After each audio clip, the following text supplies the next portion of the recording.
And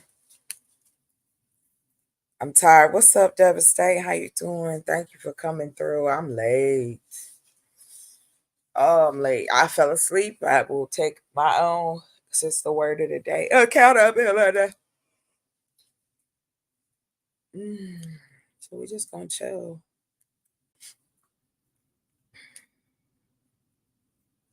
I worked and then now I'm working and tired. All right, let's see what we got going on this morning. I hope everybody is having a good morning. All right, we're gonna put this put my intro on here.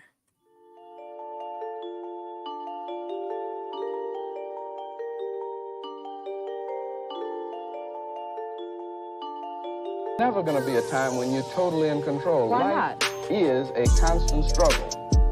I don't see why black people can't be totally in control of their destiny. Oh, only if you struggle and fight for it. Well, but that's what it's all about. But you got to fight with your head as well as with your fist or with your gun. Well, maybe, I think that all wars involve fighting on every level. That's you see, right. Politics is warfare without bloodshed, and warfare is politics with bloodshed. Yeah.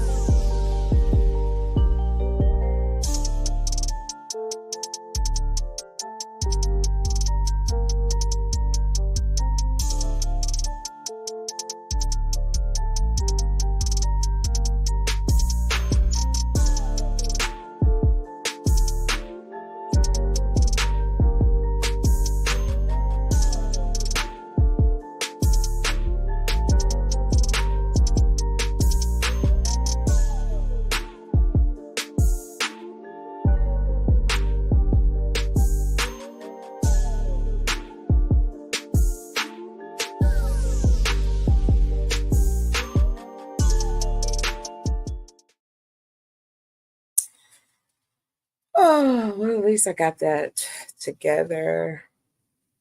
I'm trying to get it together. I apologize. I was late. I fell asleep, y'all. And then I looked over my phone dead. No alarm. No alarm. So I kind of put it up. Let's see who want to come through before I get started right now. I'm talking to myself. And that's no good. Sorry. All right, let me find something. My apologies, everybody. Mm. Mhm. I hope I got the right person. Maybe I don't. And I don't think I do. So we're going to stop that. Hold on real quick. And we're going to talk about, let's see, what we got new out here. Yeah, here we go. Let's look and see what's happening here.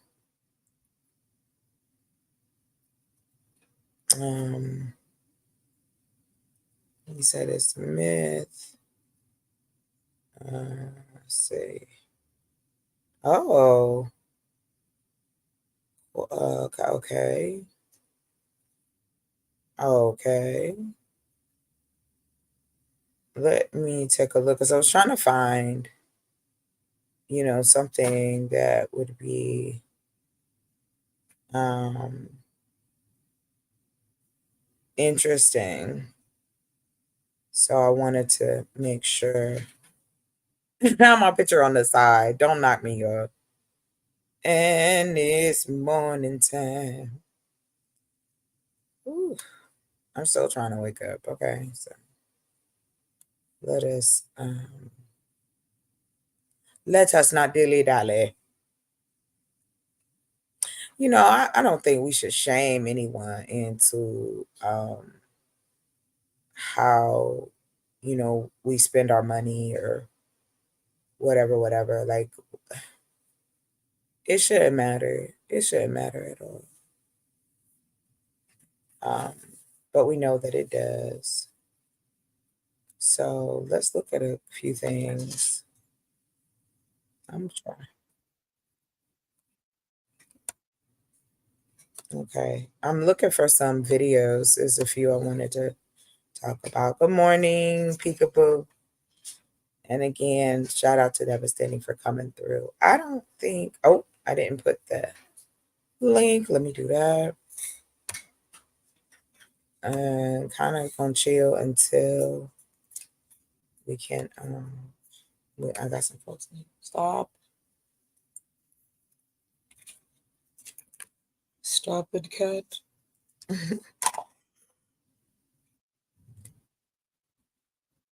Man, what? I did. Okay, I thought I hadn't done it. I'm special. All right, let's some things I want to look at. Hold on. All right, we'll talk about. Hey, what are you doing? What are you doing? Cut that out. No, what you doing? Cut it out. I don't know what you're doing. You suspect to me. Get out of here. Get out of here. Beat it, kid. Okay. There was something else I was looking for. Strictly the economic part. So I want to talk about Black economics. Let's see. All right. I'm pulling up this article from about 2 years ago. I think I played this, but um so if everything was okay, I don't think we would need this. Um I think that we pretend as though there's not an issue in our community, but it is, and I'm hoping to be a solution um in helping this change. So if anybody wants to follow along, or here's a few of the places, things that I have gotten this information from. And I don't mind that it's kind of slow right now. Just give me time to do what I got to do.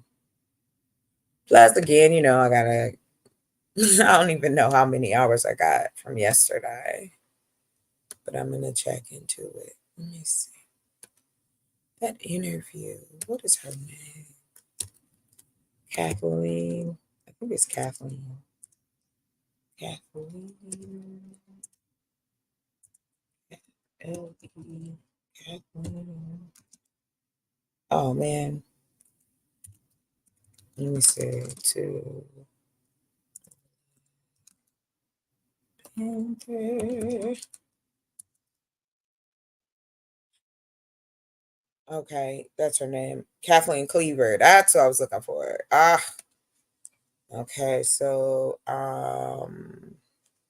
let's look her up because I want to show actually the full video.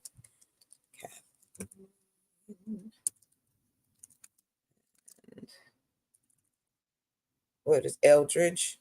Her last name is Eldridge, but Cleaver. That's her name. Anybody gonna come on in here? Come on if you dare now. You dare now.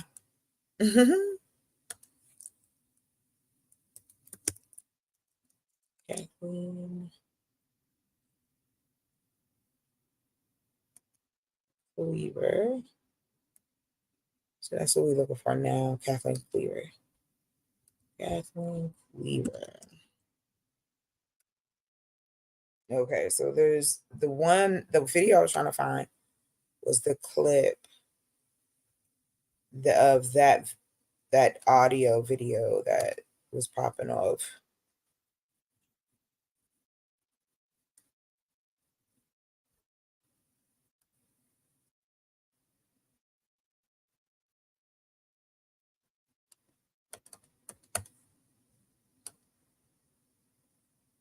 Okay, I think this one will work. Nice. Let me see. Well, I'm gonna leave that up and do a duplicate page. sometimes it take too long for me to find stuff, like nuts. Okay, cool. That's there. No one's gonna come. All right, let me see. I'll change it to, I'm gonna just add to it black.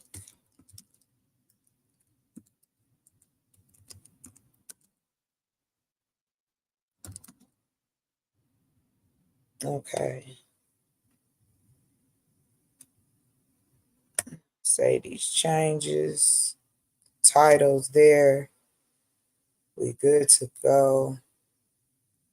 About to do something else. And go edit. But it still should give you an alert, I guess.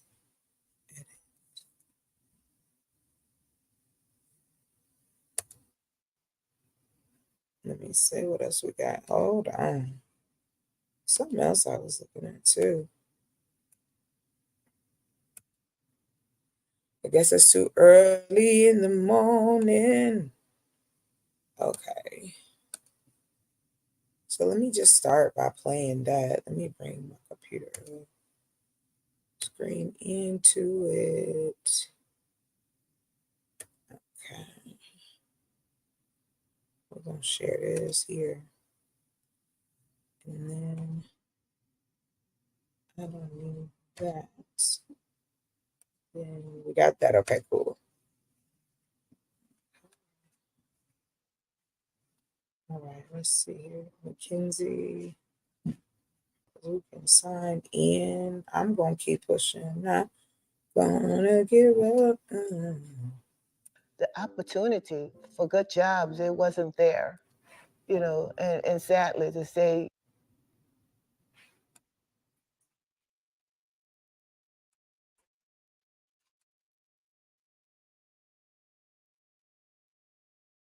I'm cool with it. We're going to just show it. Let's go.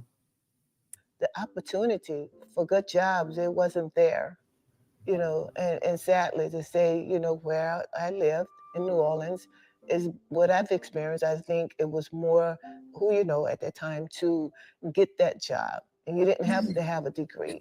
And it's just so sad to say it because a lot of people, they struggle because of that. You know, there were times where even with school, you know, I couldn't even get my sons in a decent school.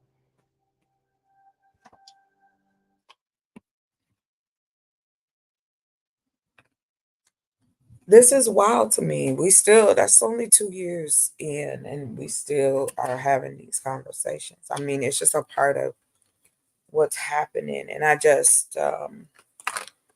I know in this space that it might seem like, oh, well, one person can do a lot with the help of others. Because that's usually what happens. It's because others believe in you. You keep pushing. You know, I think about being in that realm of trying to better your situation, better the people around you, or so you try to anyway. All right, I'm gonna keep going, even if I'm talking to my mother trucking self. I'm just gonna hang out. Let's see. The opportunity for. So we saw that. So let me go back to this one.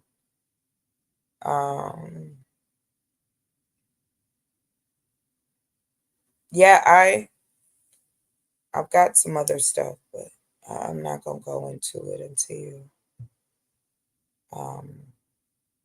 you know, some folks is here. You know, it is hard for people to do what they gotta do. A lot of times, if you're a Black entrepreneur, you don't have access. A lot of times, if you're a Black entrepreneur, you don't have access to someone that's successful doing what you want to do. And sometimes there's a hesitation to mentor Black entrepreneurs if you're not Black yourself. So there's a limiting pool of access to people willing to provide useful information to develop a successful entrepreneurship path. How am I going to get funded? Am I going to get funded by my parents? They may not have money. Am I going to get funded by a bank? I may not have a credit score. So that kind of just limits the potential playing field with respect to developing an entrepreneurship plan in the first place. And then next, how am I going to access the information I need to be successful? But it's so true. Like, how are you?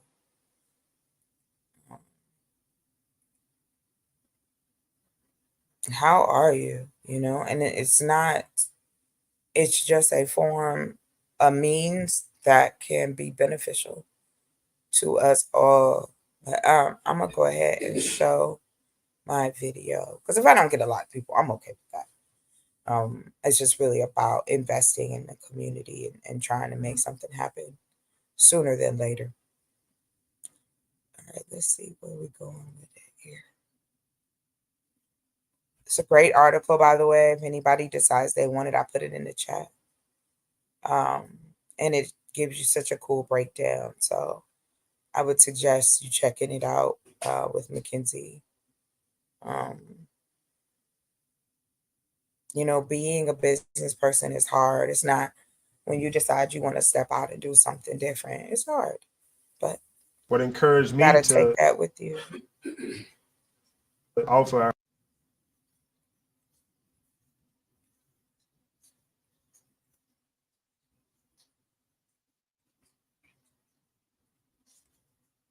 All right, here we go. encouraged me to offer a healthy alternative as far as holistic medicine and plant-based foods. It's just been a frequent traveler and going state to state, city to city, and seeing our people in the Black community been hit hardest with a lack of resources, a lack of healthy alternatives, and just the neighborhoods being a food desert.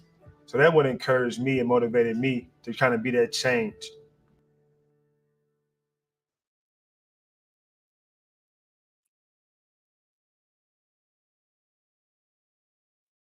But that's the truth. Like you have to want that. And 2 years ago, like I was saying, they looked at us 835 billion. That's our spending power. That's a lot of money to move. And it really is about what are we offering each other as far as businesses are concerned. How many of these businesses can we bring together so that it has the legs of hey, come see, you know, do this, do that. We got this, we can make it work, blah, blah, blah. But, you know, hey, I know that may not be popular, right? However, it's necessary. So let's keep going. I found this interview. I was trying to find the full one, but I think this one will have to do because I truly cannot find the full version of it. Let me just share this with you guys. We're going to put this here. And this is Kathleen Cleaver. Thing I'd like to say about this whole question of violence that's been bandied around, very clear, should be made very clear that in the Black Panther Party and among all Black people, it's not a question of violence, aggressive violence. This is what people mostly think of. It's a question of defending ourselves and our people against the violence that's being waged upon us and has been waged upon us for the past 400 years. A war of aggression is going on against Black people, not only on the level of guns, but on the level of housing, on the level of education, on the level of food, on every level of the society. There's aggression, there's hostility, suppression, and violence directed against Black people. The program of the Black Panther Party, originally started as the Black Panther Party for Self-Defense, is to move to defend and protect Black people against this violence so that we can move to organize Black people into a sufficient power to obtain our needs. What I would think it would be wise for minority leadership to do would be to seek out and to interpret and to press those points in which there is a common self-interest. Economics, political, housing, things of this You want sort. me to react Now, to that? I'd like to have her react to that. All right. First of all, this was the policy of Dr. Martin Luther King. He asked these people to move in their own self-interest. They refused. And secondly, what you're asking is something that's human. And I don't think it's possible for this establishment to react to a human problem in a human way. It's impossible. In terms of You think it's that self-interest, inhuman? it is. It's obviously that inhuman to me. If you look at its history and what it's doing now, Mm-hmm. if that is human, then we're something else. So I have to assume that they're non-human. In terms of self-interest, it's a Oh, let me put my fair use on. I almost forget. Mm-hmm. question of whose self-interest. There are masses and masses and masses of white people who would agree with you on that point. But these white people do not have any power. They do not have any say. They do not have any control. And the self-interests of the people who are in charge are not those of human beings. They're mainly based on money and power. You see, if these people would move in their self-interest, they wouldn't beat their own children in Chicago and crack their heads. If they moved in their self-interest, they wouldn't send their armed police onto their own college campuses where their own children are studying. They wouldn't do that. So in terms of their own people, they don't move in their own self-interest. So we can be assured that in terms of black people, they will not move in their self-interest. What is important is for black people to move in black people's self-interest and let them do whatever they want to do. In the most vicious system of racism. But then the funds were taken away. But they got them back. Right, but they weren't in control. Not really. No, they're in control now. And they're in Not really. control in Alabama. I'm saying there's never going to be a time when you're totally in control. Why Life not? is a constant struggle. Right. I don't Why see not? Black people can't be Black totally in people- control of their destiny. Come on. Only if you struggle and fight for it. Well, See? that's what Yes. it's all about. But you got to fight with Exactly. your head as well as with your Well, fist or with your gun. Well, maybe I Brother, think that all we know that. wars involve fighting on every level. That's you see, right. politics is warfare without bloodshed, and warfare is politics with bloodshed. Yeah. including white people. I'm quoting well, Huey Newton and Mao Zedong and Ho Chi Minh Well, let's put it this way: if that's the case, then if we're in the looking, English language. if we're looking at the Okay. She was giving it to you. One good time at a time, good time. Hey, good morning. Welcome. Thank y'all for coming. Nicole, Warfare. Y'all know I always appreciate you coming by because you don't have to. I'm talking money today. I'm talking numbers today.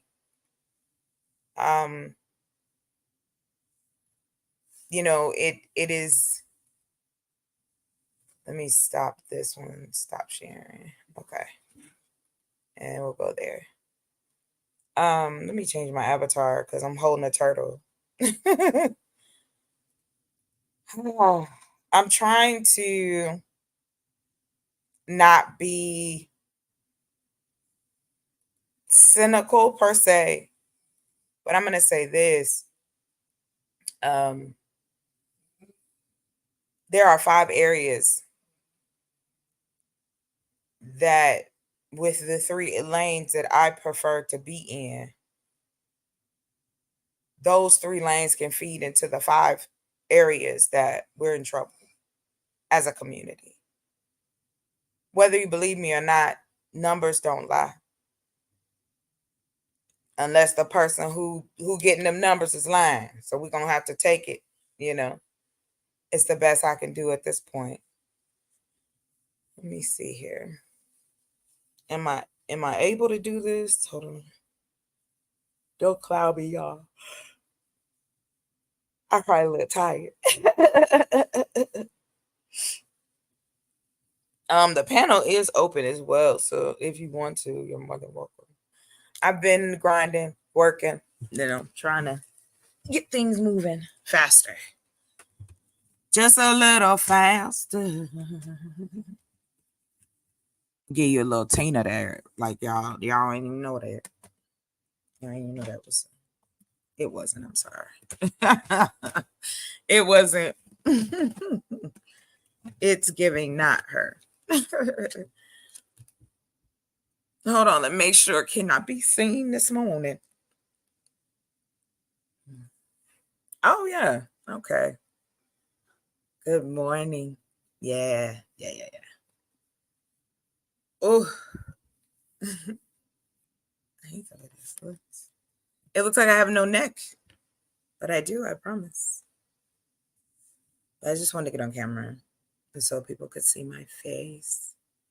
But let's keep going. Like I said, she's one of the many women who inspire me to continue to fight for us and fight for the voiceless. The poor and the working poor. Those are to give them the opportunity to breathe. But let's just talk about, what's happening right now. Let's keep it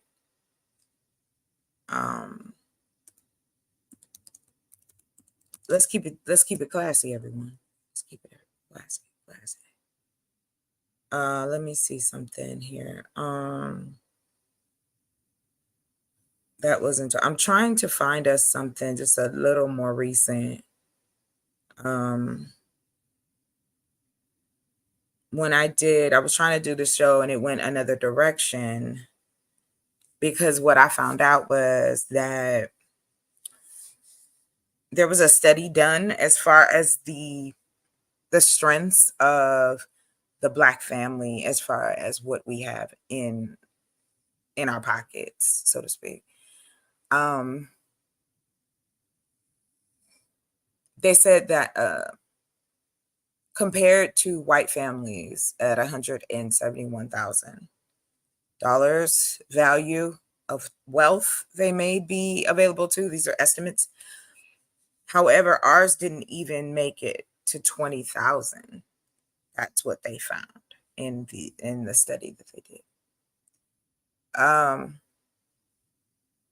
I don't know how many ways to say it, so I am going to try to express it through the information that that I've seen and I'm going through and trying to make something come of it. So yeah, it's a wow. And I find it interesting that we shy away from that conversation in these spaces.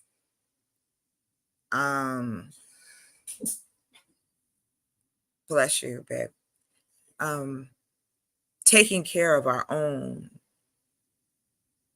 is imperative. Like, we're gonna get into it. Let me keep going, because I don't want to seem, it's not gloom and doom, but our community is not in a good place. Like, foundationally, we are lacking, and I know my small little farm ain't gonna change the world tomorrow, but it can be a start. Yeah. So let's keep going.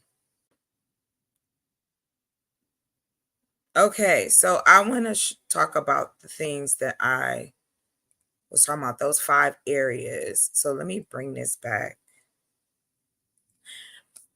I know people are afraid of the truth. However, I refuse to stop telling it. I'm going to keep telling you the truth, because what else? How do we find that if we don't tell ourselves the truth? And even if you're scared, that's okay, right? If you really think that something horrible will happen if we try to have our own, fine, I'll give it to you. But we at least have to try it. So I don't think it's too much to ask to go, hey, I'm willing to try. Do you mind supporting or being involved or investing? Because it's go time. Next year is a political year, huge political year. It's going to be crazy next year. And we're not that far. So we have until November of next year. And if I was to give anybody a timeline of having, like, get yourself a stash or put something away, or just go on and kind of redo what you got going on, so you could be like, okay. We need to start knowing who our neighbors are again. So anyway, I don't want to get into a rant. I got some stuff. So hold on real quick. Okay, so I was talking about that article with McKinsey, and I wanted to go over those 5 areas. Let's see here. I wish they had like a whiteboard, but they don't, so it's okay. Let me see here. It is our reality, and we can change it. Warfare, we can change it. I believe that we can. I think that those of us who want to, we do need your support. However, that doesn't mean that, oh, we get to run and do whatever we want. Oh, give me it. No. Let's work on the things that are needed. So I'm going to read a couple of these things. So just in case you can't see them. Okay. So in this article, I posted it in the chat, the economic state of Black America, what it is and what it could be. Okay. So I'm going to jump down to my area where I feel, okay, I see these things we can tackle one by one. So many Black neighborhoods are consumer deserts that need greater access to goods and services. Across all the categories of spending we examined, a higher percentage of the Black population lives in neighborhoods with insufficient access to goods and services.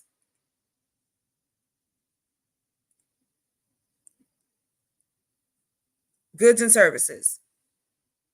2021, this was written, I do believe. Let me make sure, because I don't want to misspeak. 2021. So June of 2021, it is now October of 2023. So we got 2 years. So 2 years ago, they've been saying this, and I can go back even further to what people have been saying and studying about the gap within our communities as far as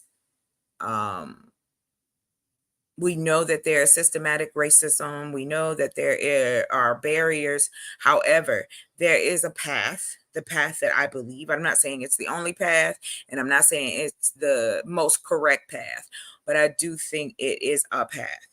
And it leads one thing into another. So just 2 years ago, we were worth $835 billion. $835 billion. Because see, today we're going to play with $900 billion. How about that, right? 900. I apologize for the light. Hey, good morning. Welcome, Bougie. Let me continue. Welcome, everybody. Hello, low value man. Welcome, welcome, welcome. All right, let me get to where I was. Okay, so again, food. That is number one. One out of every 5 Black households is situated in a food desert, defined by the USDA as a low-income neighborhood with inadequate access to food. This applies to roughly 8.3 million Black residents, 40% of whom live in the 5 states, Georgia, Texas, Mississippi, Florida, and Louisiana. Counties with above average Black populations have fewer grocery stores, restaurants, and farmers markets, but more small convenience stores. All right. So food is number one for me. Okay. I wish I had some light. Hold on. I look creepy.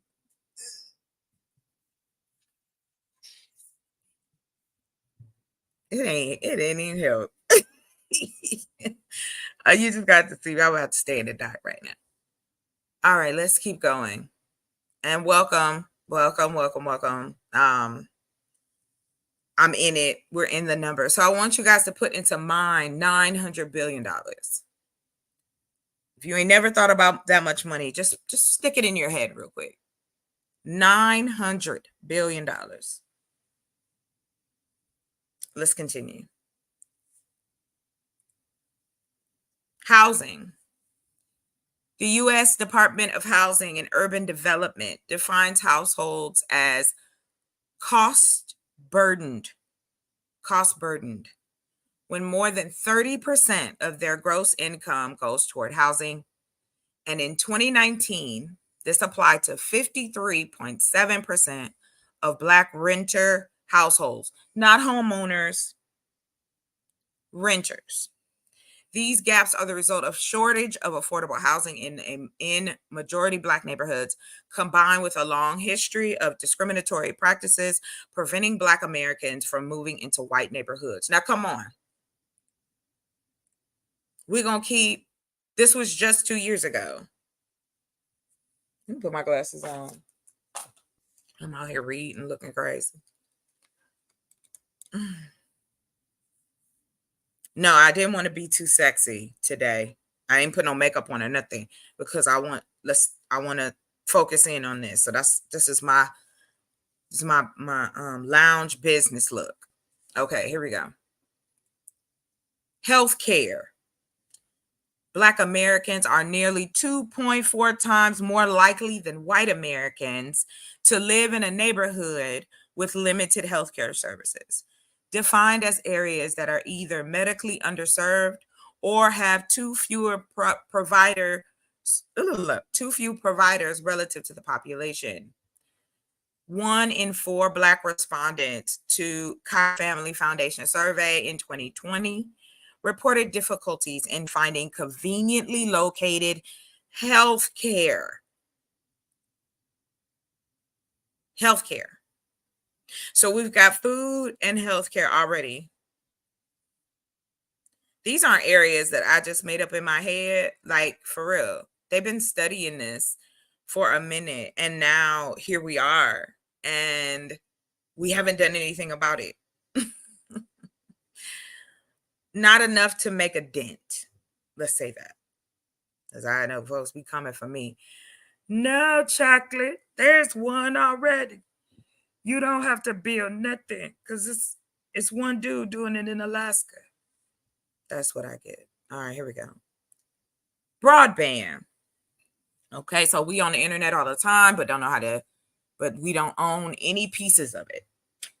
Black households are 50% more likely to live in areas with limited broadband service, with spillover effects on job hunting, remote work, and remote learning.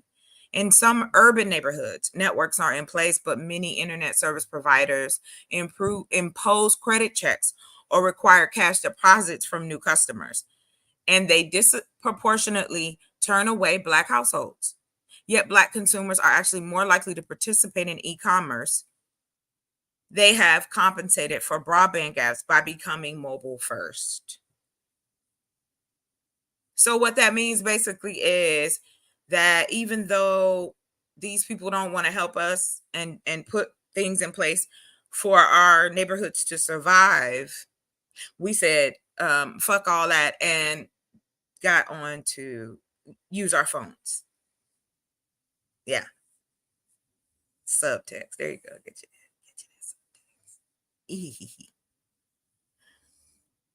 subtext. And banking.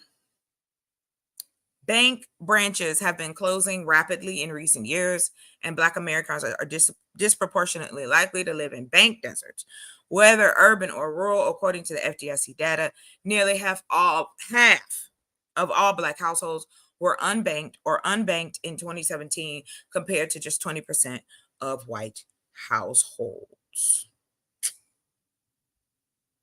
Let us go. And you're more than welcome to hit the link. If you have any questions, you want to come up, talk about it, chat with me. I'm cool with that. It's pinned to the top. I'm not tired of saying this because it's necessary, y'all. It's necessary. Come on. 5 areas: food and housing. Food, housing. What they say? It's another one too. Food, housing, broadband. So we're not we're not benefiting from the internet as others would, and we should. And as it was studied, we're more likely to use the internet than a lot of cultures. Food, housing, internet, excuse me. And now I want to make sure I got them all. Healthcare. There we go. That's that one. Healthcare. Let me pull it up real quick. Ba-da-ba-ba-ba. You ugly, sis. Like I'm just going, that's horrible. Don't say that. Let me see. Healthcare. Healthcare. Care and what did it say? Oh, wait, let me move my thing over. Healthcare and last but not least, finance. So fine. Okay. So food, housing, internet, healthcare, and finance are the 5 areas we're going to be discussing. The map that we have here is Black Americans are more likely than white Americans to live in consumer deserts. Consumer deserts by U.S. Census tract and share of Black population. So overlay the darker, of course they got to do greater black man can't keep the black man down, but it's the Black population. Okay, so this map here, let me see, I'm gonna make it full screen. This map here gives us an idea of what's going on where Black Americans live. And this was 2 years ago, yes. However, the snapshot doesn't seem like it's changed that much.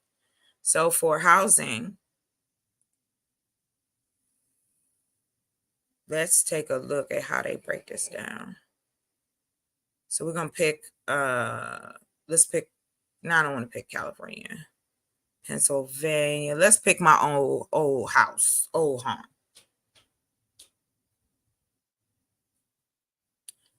So this is Ohio. Okay. Let's see where most of the Black folks are. In Southern Ohio, I do believe. It's 1%. Okay. Yeah, I don't know how good it's coming in over there, but this is what it is. Let's keep going. Okay. So I'm not just pulling stuff magic out of nowhere. We are dealing in a academic of our own. The fact that we are not taking care of each other and our own. So let me go ahead. We're gonna do a little searching. Okay. We are going to talk about food and grocery stores. 20%,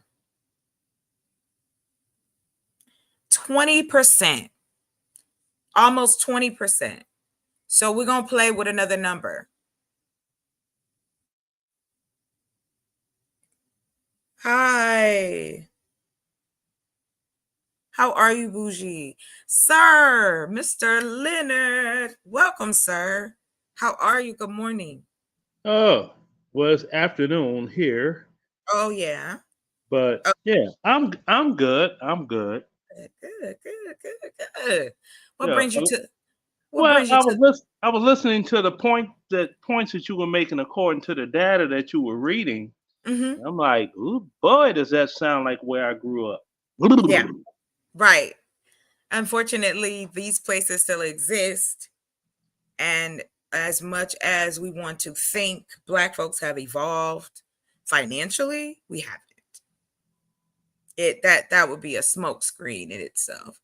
Well, not all, but Well, not it's not enough. I'll put it that way. Not there. enough. It is. That's it. Just not enough to make any movement. So my goal is to start with food and moving to infrastructure and manufacturing and keep going from there. Small steps. Because I'm gonna kind of talk about the path that I have carved out for what I believe can be done.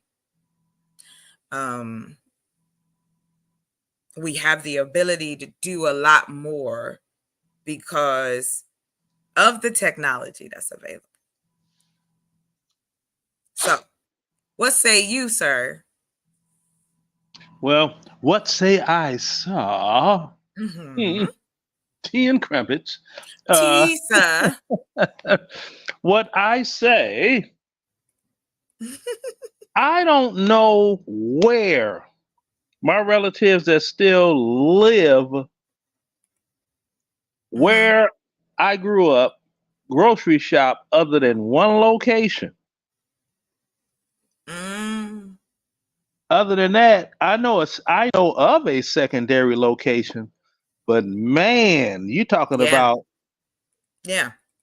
way, way over there. Mm-hmm. Way over there is way over there, depending on where you got to Right. come from. Right. Yeah. So I just was today I want to talk about numbers and money because I just was over here doing, now they said here, the Black community consistently faces hunger at higher rates than whites due to social, economic, and environmental challenges. In 2021, nearly 20% of Black individuals experienced food insecurity, almost 3 times the rate of white households. So I did a little bit of math. Girls like math too. And the math I did was this. So I'm just using the base number they gave us, 46 million of us. yeah, that's the Black population. Right. 20% of us is around 9 million. Mm-hmm. So let's pull those 9 million out who are facing food insecurity. And let's see, what does that look like number wise? Because it is a what is in it for me with them. Right. So that's why I said that I have been kind of searching, looking. I've had people say they wanted to invest or, want to help do certain things. And of course, sometimes that falls through. I've had that happen many times. That's a part of business sometimes. However, I feel so strongly about it. And I feel so strongly that my beginnings would turn into something more than just a farm in the middle of the desert, right? But back to what I was saying. 9 million people. Okay. So if we service 9 billion people, we're going to find out what does the USDA say about what a household needs? Like, are you familiar with that? Remember the pyramid of fruits and vegetables and grains? Yeah, I'm that old. I went to school when they started putting that chart up. Yeah. Matter of fact, I went to school before they even had that chart. Oh yeah. That was new to us. Remember, I'm old. That was and I love mean, it. yes, but you're not. You've I love seen it. so much, right? Like I that's the love it. part. Yeah, I love it. What we want to do is kind of put this in perspective as far as a money game, because I know, when we talk about it and Black folks is, I know it ain't easy for them to sometimes to separate their funds, and I get it. I hate that I even have to ask for help. However, I have to. Now, if I could interject, you can, sir. Go ahead. You would be amazed at the pushback that I got before. Not even before, I'm being generous. Without even research. Yeah. When I said what a serving size was for a breakfast meal. Mm-hmm. Ain't nobody used to go to. I said, okay, and you could tell when you're right because people get in their emotions and they get loud. And is that it? Yeah, that's the giveaway right there. And I was like, no. I said breakfast. 2 medium Yeah. eggs. If you do, sunny side up or scrambled, right? Yeah. I'm listening. Keep going. 2 medium. What's 3 24? slices of bacon. Yeah. 2 slices of toast with butter or jelly to give it that little what you Head. want, Mm-hmm. and a glass of orange juice. If you don't do orange juice, you can do milk. If you're lactose intolerant, you could Mm-hmm. do water. Right. That's breakfast. Mm-hmm. And you ain't gonna Oh make it yeah. off of that. It's like, what do Cool. you? But it depends on your audience, though. I mean, we have to be real about that. It Yeah, depends I am on, being real about that. it depends I on don't. who. It's Yeah. black folk. I ain't on white folk panels talking about what's what. So, and I was chat, man, because I was talking about when the reason that topic came up was Mhm. children, school, Right. going to school, Yeah. what they had for the kids for breakfast, blah blah blah. And I was saying, well, when I Mhm. temporarily had my grandchildren while their mom and dad were relocating, Right. I cooked breakfast every morning, Mm-hmm. and that's how it went. Yeah. Yeah. Yeah. Yeah. And that's what they ate, and they went to school, and they were good. When they got to school, they may have grabbed like a cookie or two, Right. something like that. But they didn't go into school. I'm hungry. But a lot of children did. I taught in the school systems as well, Yeah. and I have come across a lot of children who have come to See. school with no food, with the same clothes on. Mm-hmm. That they haven't, had any supervision. And these are young kids. We ain't talking about teenagers. We ain't even talking about Right. middle schoolers. I'm talking about elementary. Okay. But that now that's not where I'm going with the conversation. Okay. Where I was going was health wise. I told them, I said, the human stomach is the size of the person's fist. Mm. So it doesn't take that much to fill up your fist, right? Right. Now, you could go get a 1 gallon milk jug and Mm-hmm. put one beside it. You have people that eat to the point. Good morning. Good morning, everybody. Thank you for coming in. I, Give me I one think, second. Then okay. RBG, thank you for coming in. TNBN, thank you. Of course, always. And make sure I shot everybody up. Okay, go ahead, sir. Please. I apologize. Yeah. Oh, don't, Lord. no need. You got to handle the business of your channel. I just want to, I want to Yeah. acknowledge them. That's all. Yeah. Go I'm ahead. had to go out here because I had old milk jugs that I used when I was watering plants when stuff was growing. Mm-hmm. So I got a visual example for you. I'm gonna cam up for this. Okay. Now, like I said, the human stomach Mm-hmm.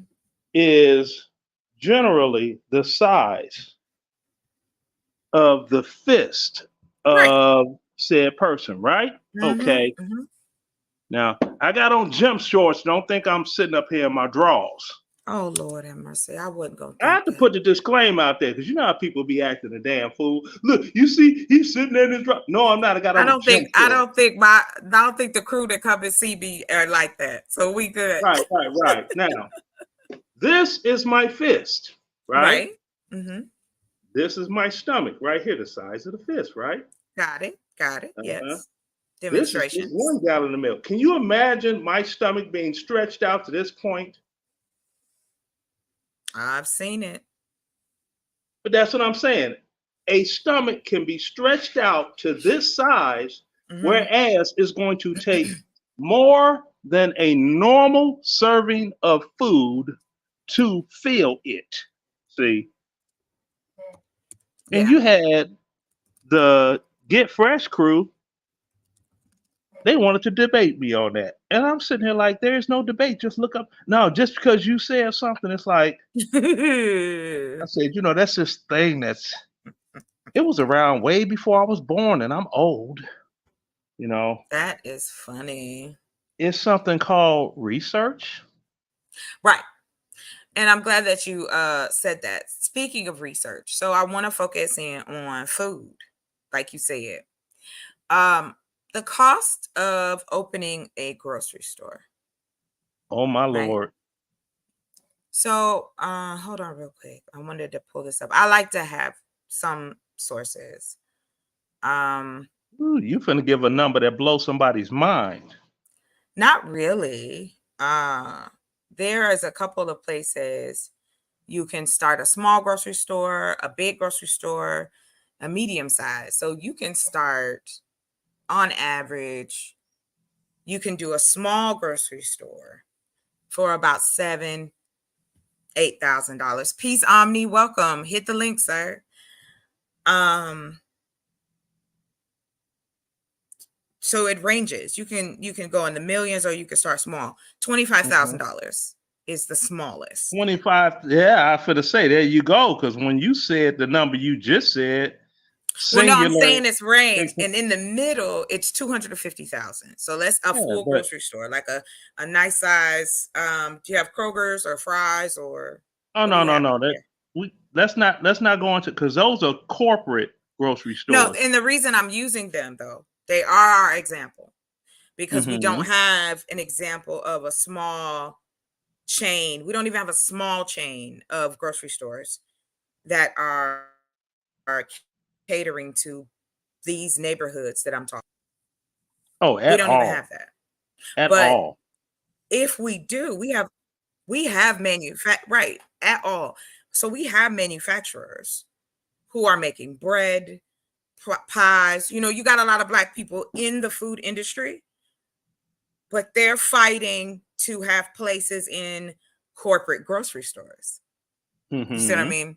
In comparison to a grocery store that would take all of those products, of course, once, they're vetted, but we would take those products and carry them in the store across these countries, especially in the higher populated Black areas. It is not conducive on purpose. And I just wish we could, which I think we can, but I wish that it would be more often that we remember there is still a lot of poor Black folks in this country. There are a lot of working poor Black folks in this country. And yes, there are other cultures standing right there beside us. However, where do we go? Who do we go to? Who is helping us? If not our own. Well, with the way they do licensing now, and they've got all of these restrictions on stuff, that's what's really, that's what's cramping a whole lot that's going on. I mean, at one time you have somebody, they had a garden. Yeah. Could be a large one. Well, not a large one, but it's more vegetables than they could consume. Right.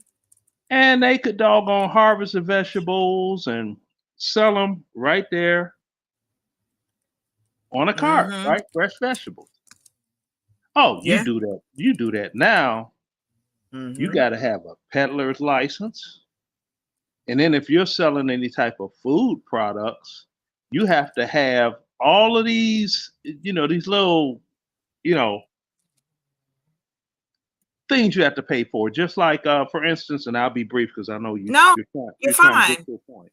Yeah, you're fine. Okay. Now, don't be talking about I'm fine. I know what I look like in the mirror. Now, You can't see. That's what I'm talking about. You try to give a Black man a compliment. It's the it's problem. a joke.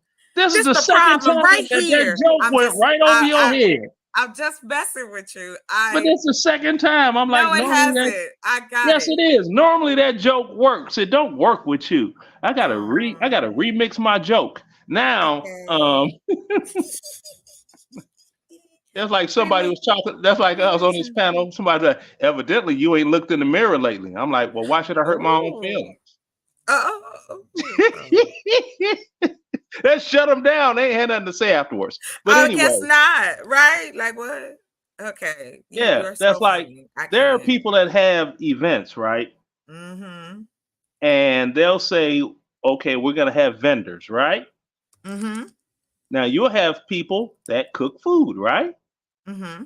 You figure, okay, I'm gonna go out to this park. They're gonna have this event. I don't have to bring a barbecue grill or anything. I could bring a little tent and a lawn chair. And if I want some food, I could just go to somebody's doggone, them wagons they got with the food, whatever it is. I don't know what they call them. They want those out there, right? Mm-hmm. They have to pay the vending fee to set up. Then they also have to pay another fee because the city thereof must inspect them. Right. So when they're selling said food products, some people complain, man, you go $6 for a hot dog? Yeah, that's crazy. Well, when you consider they paid $200 to vend, okay? Mm-hmm. Then they had to pay $250, $300 to get inspected. Yeah. And thus and so. So they're already $500 in the hole. The goal is to turn a profit. That's the main thing as a business. Right. Right. Right. I'm with you. Go ahead. And they can't do business that way. Like I did an event and the vendor, he was like, man, if you ever do this again, let me know. I said, okay, because I don't do these too many times, but because I look out for everybody to make money. Now, this is the way I did it. We had a party. It was inside of a venue, right? Mm-hmm. Mm-hmm. So this guy is outside. He's barbecuing, doing his thing. He's he gets down. This brother gets down. Yeah. He wasn't selling the food outside. Mm-hmm. They were putting the food in pans and bringing it inside, right? Mm-hmm. And selling plates that way. inside. Right. So that eliminated him having to get a license. Right. For you're out on the street, you're cooking, you're selling. Do you have a license to sell? Were you inspected? Blah, blah, blah, blah, blah, blah. That eliminated all of those fees. So he could in turn make a great profit and sell the food at a reasonable price. That's what I'm saying. See? Cut out, you can, and this is what I was trying to explain, and I don't have a problem explaining it again. This is what I mean. So there's a video I want to go through. It's a brother talking about food deserts and grocery stores. We can go through it. It's about an hour long, but I want to break it down. Before we get there, though, my issue again, the fact that I could take a small greenhouse and grow enough food, vegetables, fruits and vegetables for a small neighborhood, right? If I can do that, and then I take care of the delivery as well. All my overhead is pretty much nil at this point because I'm the only one working. Right? However, I then put myself in a position for grants, for money, so on and so forth. So that part I'm not worried about. It is about providing good quality products at an affordable price. That's all. That's what I say. So yeah, there's a guy that feeds the homeless in Chicago, and he doesn't have to pay like X amount of fees, right? Because he's doing it nonprofit, but he's hooked up within some group of some sort or network or whatever it is. Maybe like a co-op, is it? I don't know exactly what it is, but You know, Mhm. they get government grants, and the government grants not only purchases the food Right. outside of donations that he get for food, Uh-huh. but it also offsets the licensing fees and everything else, you know, right down to his transportation, uses of fuel, blah blah blah blah blah. Right, right, right, Now right, right. he makes no money off of this Mhm. himself, Right. but he is doing a great service Mhm. for the homeless community in Chicago. You can look him up. And see, that's the thing. I should be able to call this man and be like, okay, we are a part of this particular, almost think of it like my goal is to kind of put us all together like a union as far Hmm. as Black businesses are concerned, who are about social change, because we can cross and help each other. Then that takes a lot of the elimination of the middleman, aka the banks. Because if I can take the money I make and just go ahead and pour it into the next business, I don't have to go to a bank. Hmm. I've already tried that. They ain't messing with me. They ain't try. They like, what you want to do? What you want to do? You want to do what? Nah, that's competitive. What do you want? You know, there's always that echo, right? Huh? What? Hmm. Who? So, like I said, in carving this path and what I've learned along the way is this. I still will preface it. $300 billion is left on the table every year by companies because they do not cater to Black people. Hmm. And the fact that they're willing to let $300 billion go, it says a lot. It says to me, oh, y'all ain't gonna do shit. So y'all gonna still buy it. You're gonna still eat it. You're gonna still live in it. You're gonna pay me rent. You're gonna pay my mortgage. You're gonna buy my cars. You're gonna pay my insurance.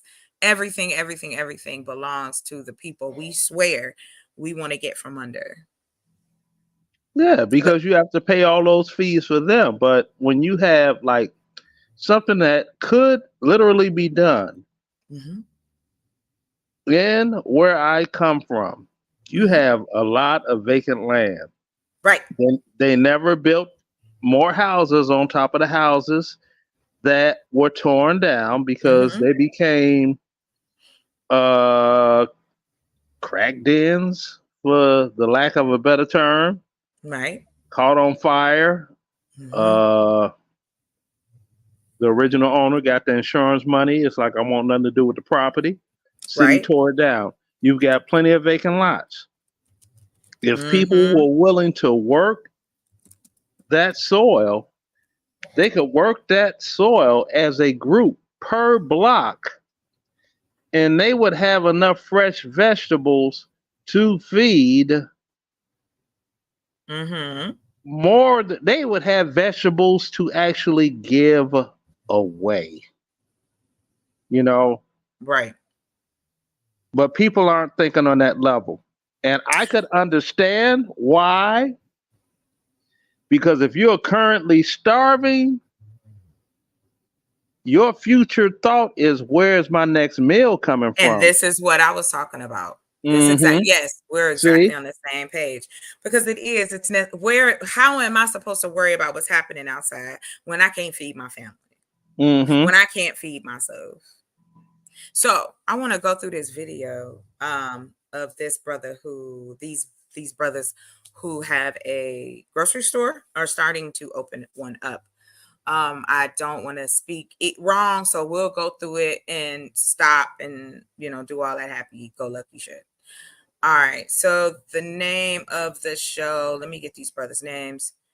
Earn Your Leisure. They got 1.39 million subscribers.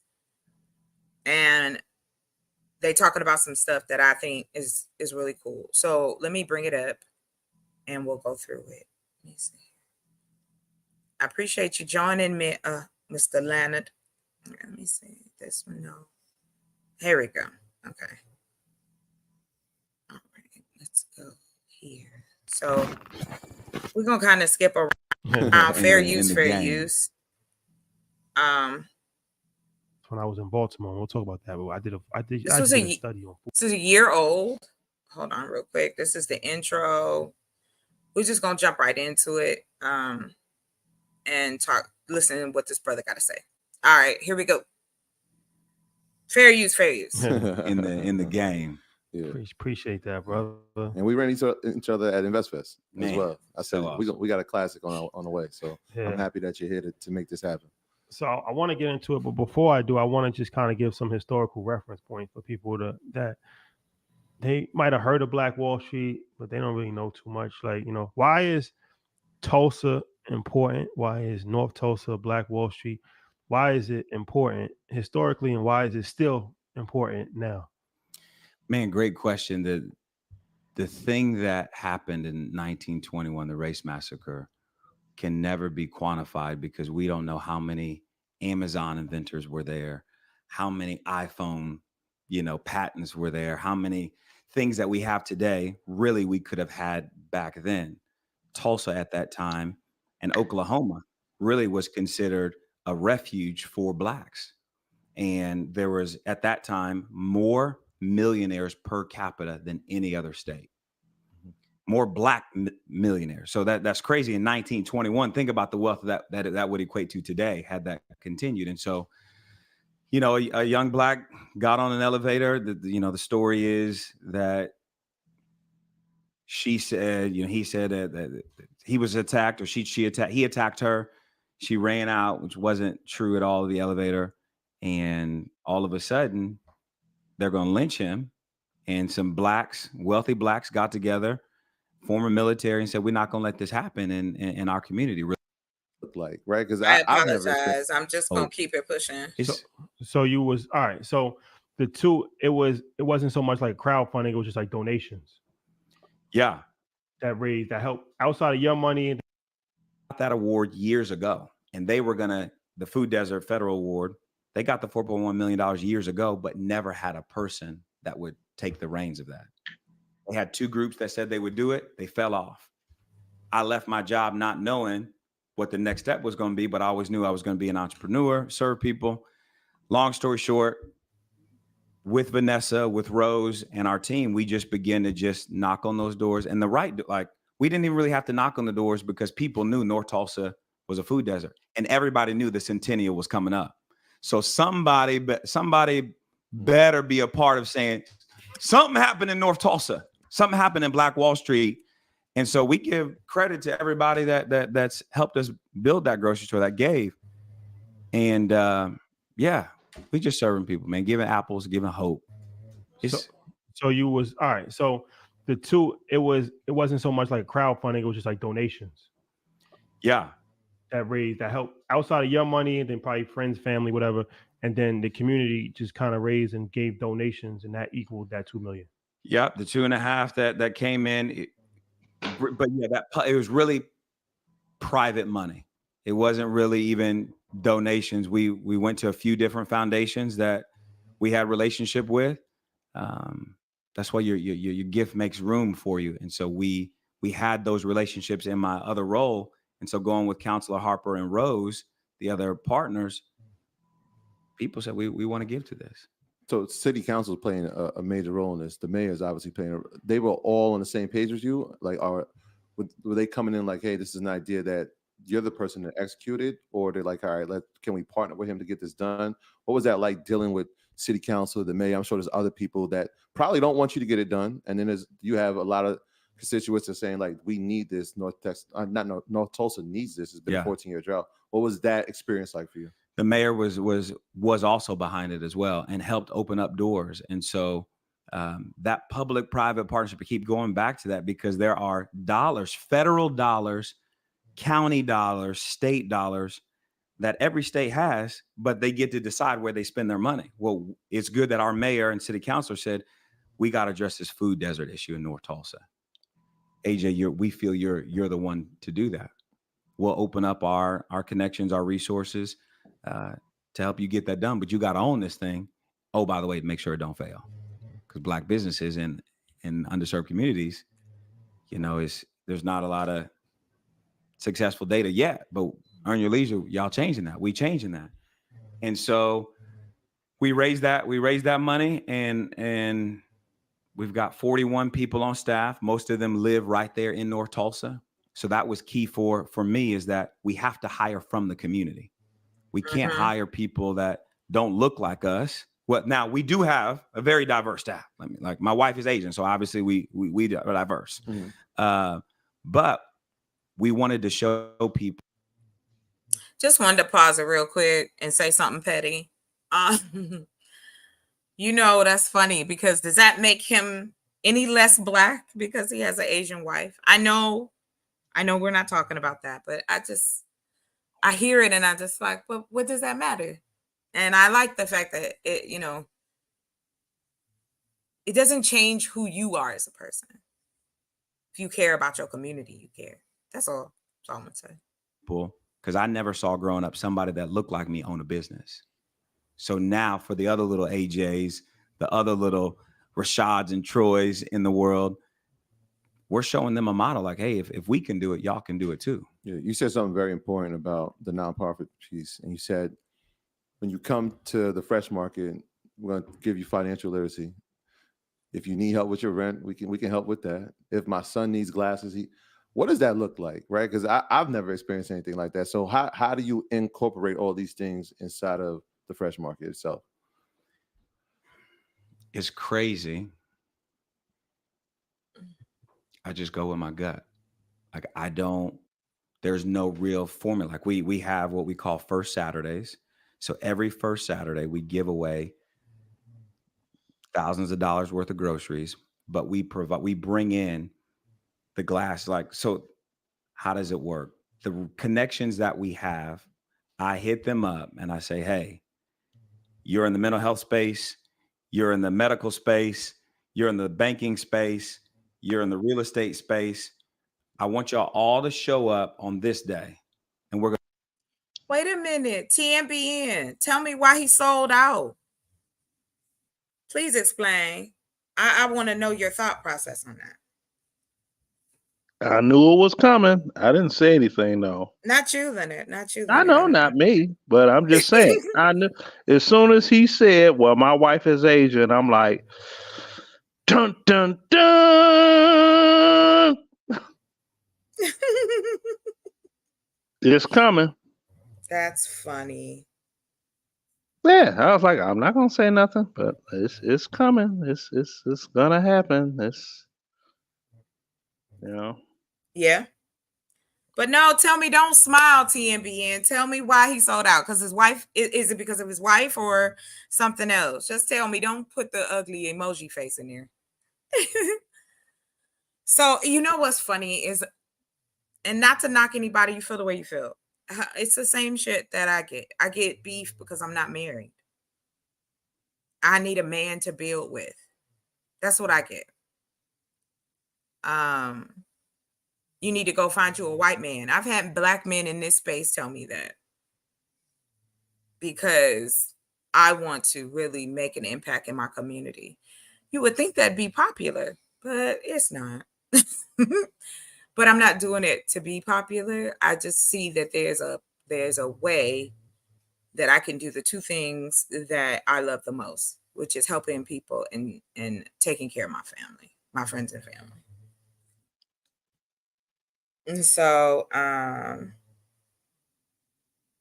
it really is about having something different. Oh, you're not gonna answer? Okay, TMBN, he sold out. No answer. All right, that's people. That's people getting into their emotions. See, who cares? Everyone has the right to their own feelings. Yes, they do. You have the right to feel any type of way that you want. Mm-hmm. You don't have your right to your own facts. Well, you know, that's the difference. I know that's the difference. Okay, Mr. Leonard, we get you smart. You ain't gotta do all no, of that. no. I'm not. See, Yeah, there you go. No, there I'm you joking. go. I'm joking. Okay. I promise. I'm All playing right. with you. Now, the thing is the thing is this. Okay. Yeah. Yes, sir. Say that we keep on, you and I, whereas, okay, show us the proof. Right? Mm-hmm. It's gonna go beyond you need a man to build with, Right. then fall on me. You really want a white woman. You don't like black women at all. Well, you're always gonna have that. I And know. And you know, it's it's silly. crazy. Yeah, it is. So I try to stay out of those type of conversations because It again, I'm yeah, not here you it's know, silly. That's wasting time on yeah. silly when you could be doggone downgrading them willies. See, and by that I mean you Yeah, we're have gonna skip around. Hold on. you Go have ahead. I'm bill gonna find that you space. you have bills that come every month, right? Mm-hmm. Once that bill becomes big, it's not a bill anymore. It's a William. Ah, your joke hurt my feelings. I just want you to know. Be like, man, Yo, joke. I owe X amount of money on what? Oh, damn, you got a William. That's not a bill. Yeah. Bougie. A bill. That's I missed it. I'm gonna have to make it up. When you got late fees on top of it and interest, that's a William. Don't you better look at it for what We it going back. is. We're going back to the video. You're funny all day. Okay, so we're gonna I skip know. around. I'm gonna skip around because this is like I don't want it to go too out the way, but I want to talk about the business side of it. So we're gonna kind of jump around. So where we are now is the responsibility, doing better, all that happy-go-lucky shit. Here we go. And feel So better. talk about the course. Talk about that, educating people, because they might not even know that they even have that option. So education is important. Like financial literacy is important, but health education is important as well. So talk about that as far as like teaching people, because they might not even understand why it's important to eat organic and healthy and different things of that nature. Yeah, and that's a lot of things are connected to our gut, as we know, and so we're getting ready to roll out a probiotic mixed drink that somebody can put in their water, and it gives them all of the essential, and it tastes good, all of the essential nutrients and vitamins that they need, that we need. There it is right there, that we need for sustainability. Why does he have it? Hey, yeah, exactly. You got to put my name on it first, though. We working on that. But even in the mental health world, Alzheimer's and dementia, Blacks lead that. But if we actually study it, it's because it's connected to the small and large intestine in the gut. And so it affects the way we think, it affects the way we live. So that literacy teaching people, hey, you got to eat this because it's going to help calm your baby down. You don't even know. For example, we had a mom on the nonprofit side. She was coming to the grocery store. We had a mom that was giving her baby juice. I'm gonna get emotional, but she was raped. And she grew up without a mom, and so she didn't know. And so I see her coming to the store one day, and I'm like, sweetie, what you giving your baby? She said, I'm just giving him juice. I got 3 daughters, and I grew up in a single parent home. I got 2 older sisters, and I pulled her aside. I said, sweetie, you can't give that baby no juice. She said, I don't know. And so we have caseworkers that walk with her, and so we're teaching her how to live. And that's what I mean. That's all that I'm talking about, is having a hub for Black folks to get the things they need in those 5 areas I talked about earlier, which is health, education, our finances, even our transportation ain't even ours. A Black man invented a vehicle, but we ain't built one car. Ain't nothing. But then, and me as a Black woman bringing this up to Black men and going, listen, y'all talk about big money, you talk about making change. These things can happen. Now I'm doing it on a small scale because I'm gonna tell you something. If I had the money to go on and do it, I would have done it already. I had to swallow my pride and start networking. Because at the time I was working and I was trying to do it all my own, right? So once I started this journey, I realized there's a bigger problem here. And we have been whooped into submission to believe that just because a handful of people are already doing it, it doesn't need to be done. It'll never be. We can never have our own. You can't do that. Why would you want to? Blah, blah, blah. How can you complain about a system that you're comfortable in? And you don't want to make any changes to it, or you don't think it needs any evolving. That's scary to me. That a lot of Black men feel like, well, what's the point? What is the fucking point? And that's the thing. You know, I don't believe in that though. And so some people would say I'm hard-headed or tenacious or, oh, you can't save everybody. I'm not trying to. But there are people who need help out here. That's all I'm saying. I look at things like this. Okay. Mm-hmm. They were talking about the collapse of Black Wall Street. Right? That's their starting point. Right. Before I got here. Yep. They're fixing I guess he did all of this in North Tulsa. Okay. Mm-hmm. Now, you know that there are no anti-hate crime laws on the books for Black people still today, right? Yeah, I know that. Mm-hmm. Okay. Now, yes, sir. Imagine, if you will, I will. Blacks during the 20s in the United States who did not even have the rights that we have today. Right. Exactly. So now that I can attest to. I feel the same way if we're going down the same path.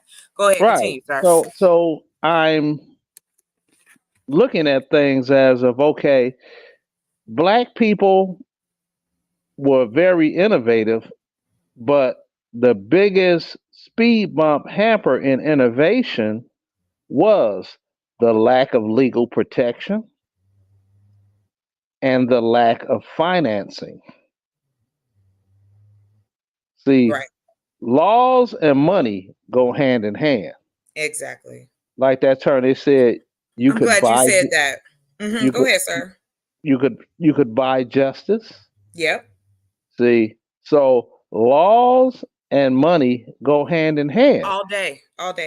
So first and foremost, if you have no legal protections, doesn't matter how much money you have, you don't have the legal protection to do with that money and turn that money into more money.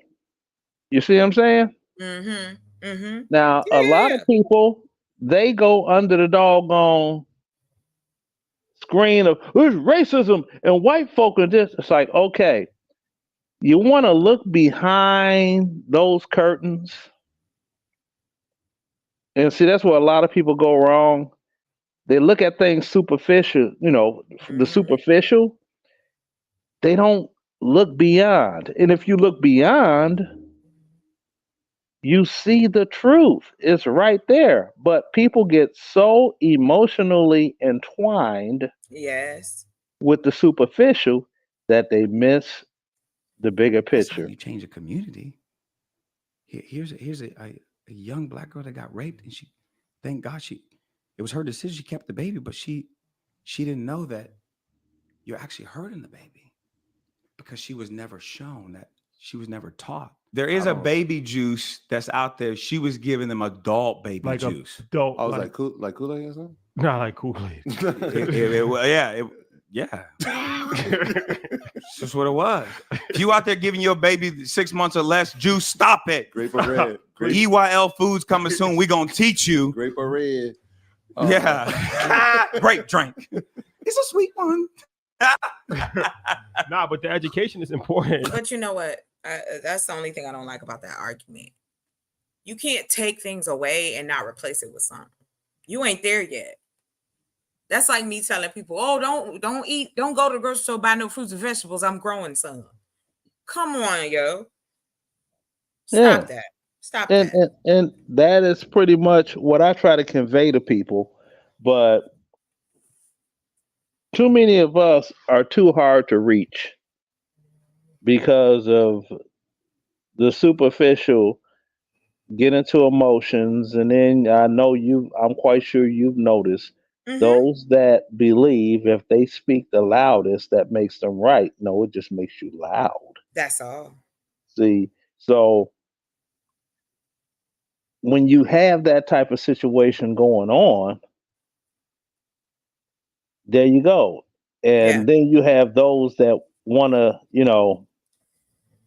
tell people, well, sense should tell you. Common sense should tell you. Okay. Mm-hmm. My answer to that argument is energy equals MC squared. What is the C in the equation of MC? The M is matter. Yeah. Well, I'm Man, into see the you try periodic you you table. you That's you my. you you trying to make like you smarter than somebody, and this is like no. It's a Com, joke. Not I com, trust Goldie. Go no. ahead. What I'm saying, I'm not taking it as Not none of you. that. I was Right, looking at the right. chat. Go Oh, ahead. see, that's the thing that gets me when I don't know if you me or the chat sometimes. Anyway, when you speak like that, oh, then people blow a gasket, and it's like, okay, see you. It's like, no, don't go there. Stop making like everyone knows everything that you know, because I never make like I know everything that. Oh, well, it's very simple. All you have to do. You're being a jackass when you do that. Yeah, I yeah. mean, in layman's terms, you're being a jackass. Don't be a Mm-hmm. jackass. And then some people are too shame to not know. They won't even ask. They Right. just roll with, well, it sounds right. Yeah. Well, because again, what I find too is that because your brain or you won't allow your brain to go that far, don't shit on me because I am. And I hate this Mm-hmm. backhanded compliment shit I get out here because it's like, no, you're not going to invest. You're not going to donate. You're not going to help me in any way other than to tell me how it can't work. Exactly. If you're not going to donate, just don't donate. But don't sit here and that ain't going to work because, well, okay, go Devastating. someplace Hold else. on, real quick. Hold on, real quick, Leonard. Thank you. Can folks Mm-hmm. just take info or something, then push on? Yeah, of course. Do you mean about investing, or do you mean if you could just clarify that just a little bit for me? Devastating.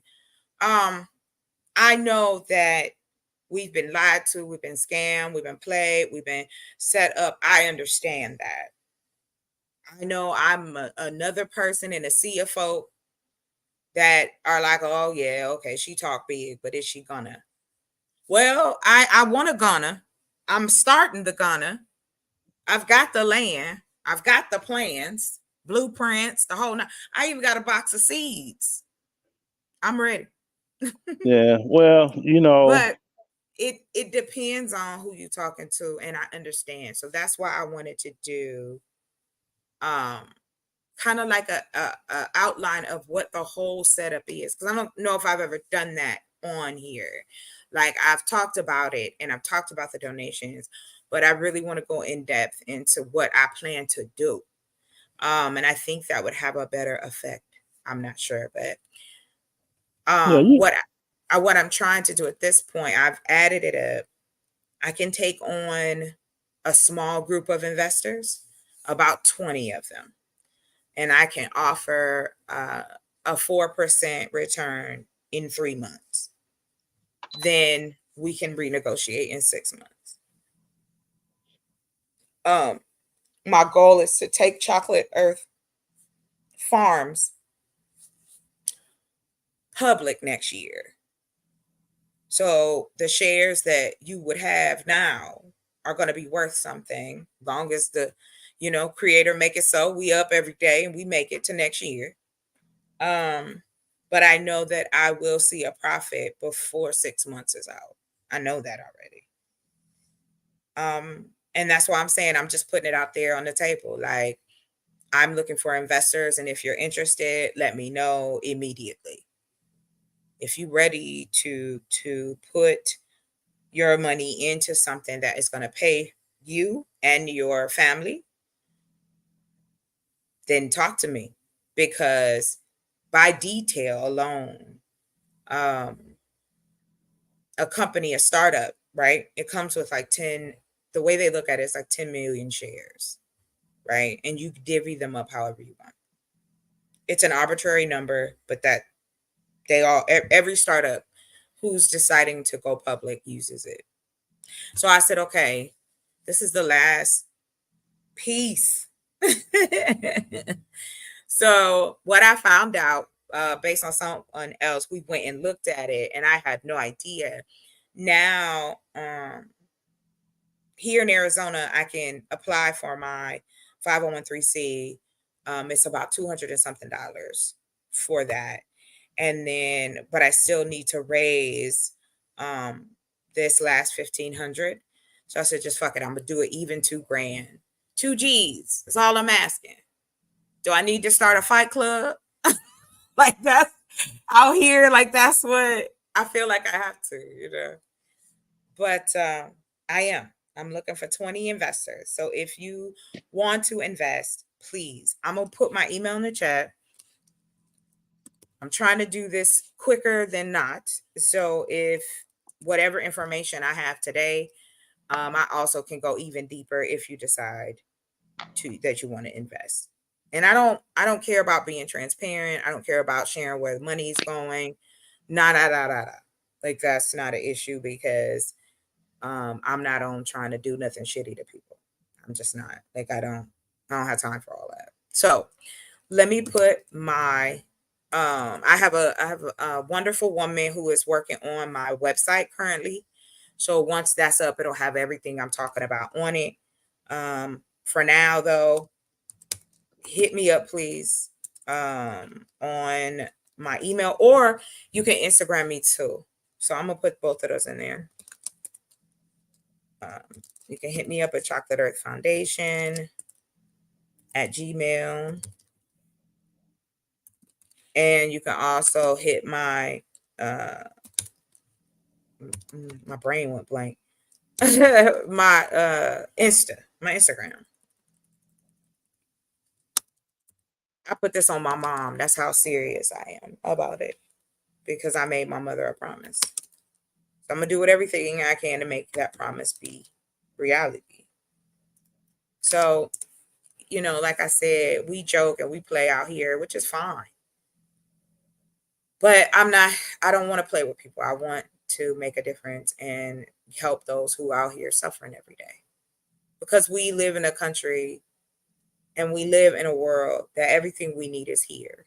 And the fact that we make people suffer and go without due to bureaucracy and judgment, that's not enough for me to turn my back on a human being. It's just not. All right, we're going to keep it pushing. Had to plug that in there. I don't know what's happening. The education is important because, like you said, sometimes you just don't know. Mm-hmm. And you know, when you know better, then you're in position to do better. Bless you. And a lot of times people think, like, you know, they think that eating healthy is less tasty. Yeah. And it's honestly, a lot of times it's the reverse. Like, because even for me, like when I used to eat regular peanut butter, grew up on like regular peanut butter, like Jif. Yeah. And then when I got to like prep school and I got a little older, I started eating organic peanut butter, like with the oil on top. Yeah, mix it up. And what I realized is that it tastes way better than Jif, like processed, or like white. I never ate white bread my whole life, but regular bread, whole wheat bread and wheat. Wait, bread, you never ate white bread your whole life? Nah. Dang. Yeah, but gratefully, but it tastes way better than white bread.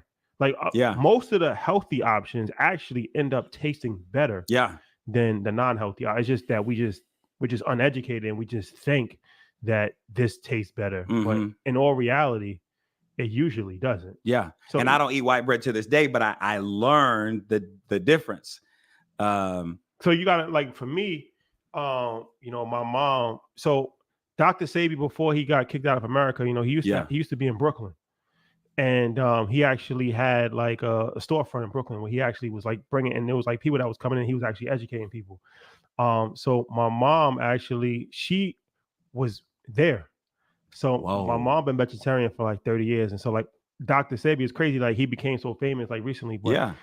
I remember like in like the early 90s, and she was started to go to him, and she was telling me about him like 25 years ago. So she That's always, crazy. yeah. So she was always like on that health kick. She didn't really push it, but she was like real big on like that kind of stuff. Like, you know what I mean? Like that was something that was real big for me in my household, and like even going to school.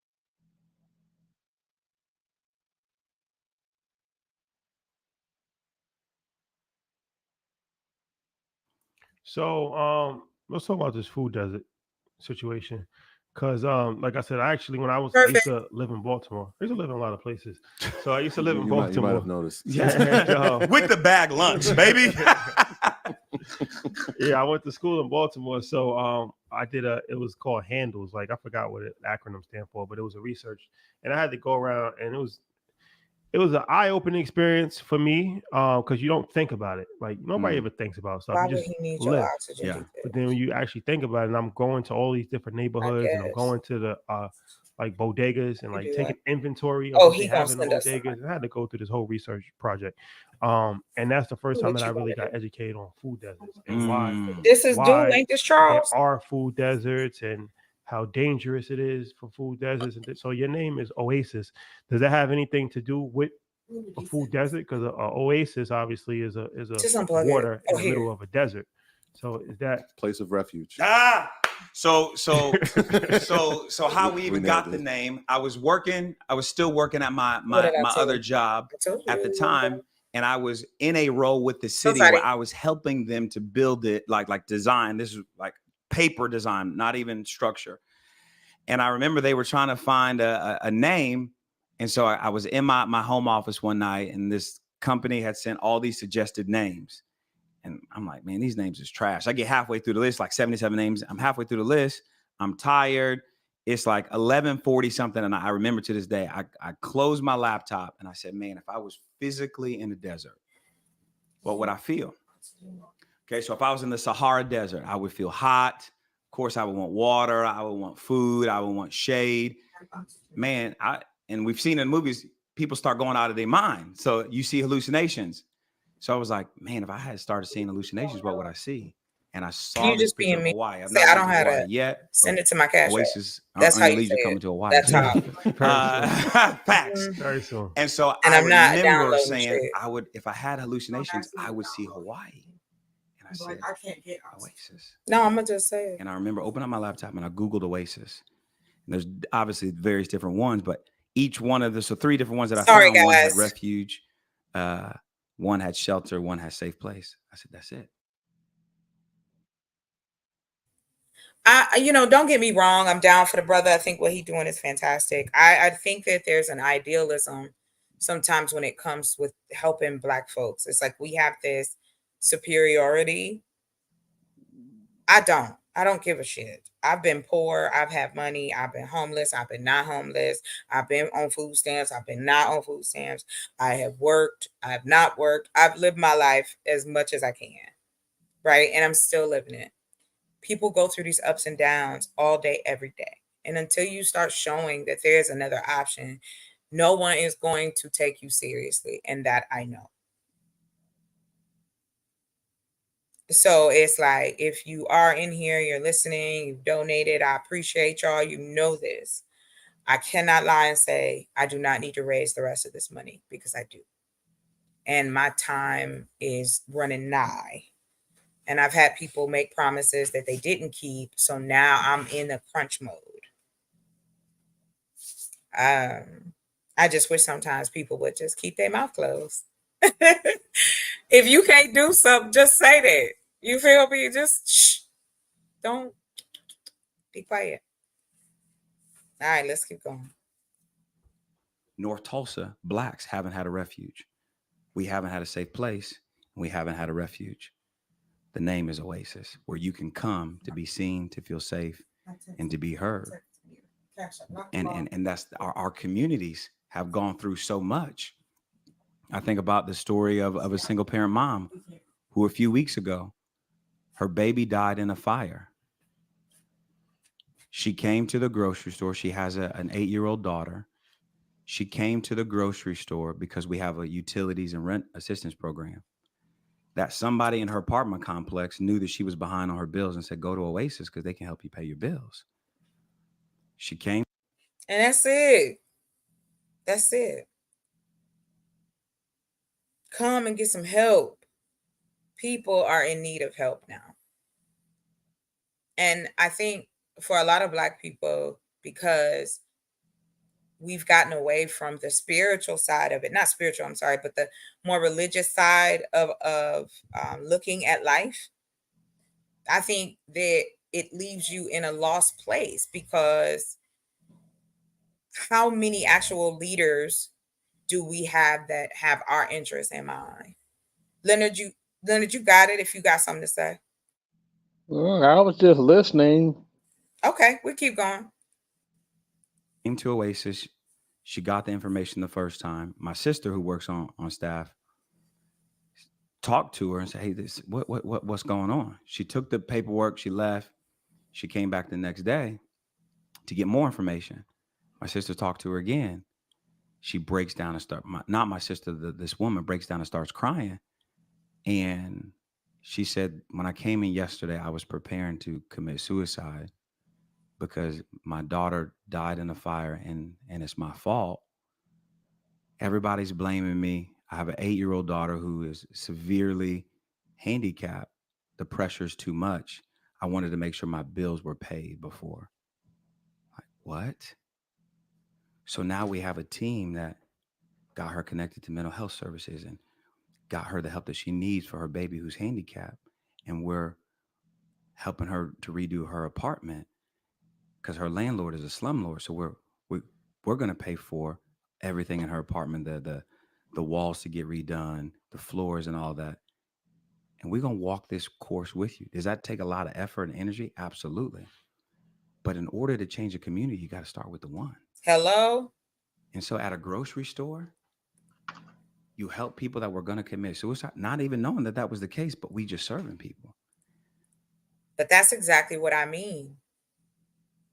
Where do we go? It's already hard enough for Black folks to ask for help about anything. I know it was hard as hell for me. We're taught to do for ourselves, work hard, keep your head down, keep your nose clean, and they'll leave you alone. Go live your life. What kind of life is it, though? I don't want to hold my head down. I don't want to be quiet. I don't want to do any of those things. What I do want is actual, tangible change. Starting with food, then housing. Because, oh yeah, remember I said, it's 20% of 46 million, 9 million people have food insecurities in this country. That's a lot of people. It's almost 10 million people. Their lives can be changed by having a hot meal or learn how to cook vegetables and fruit and all of that kind of stuff, as well as sustainability. You know, it's just like the relationship advice that we get out here. How do you sustain a relationship? That's work too. That's how do you sustain a business? Shit, how do you sustain yourself? You have to. Like, what kind of math is this? All right, I'm gonna let it ride for a little bit. So it doesn't and we hear stories like that all the time. And I'm like, I can't stop. Like the days that's hard. It's grocery world is hard. People business is hard. And some days you're an adult babysitter, you're the plumber, you're the electrician, you're the architect. Like I tell people, you don't want to be an entrepreneur.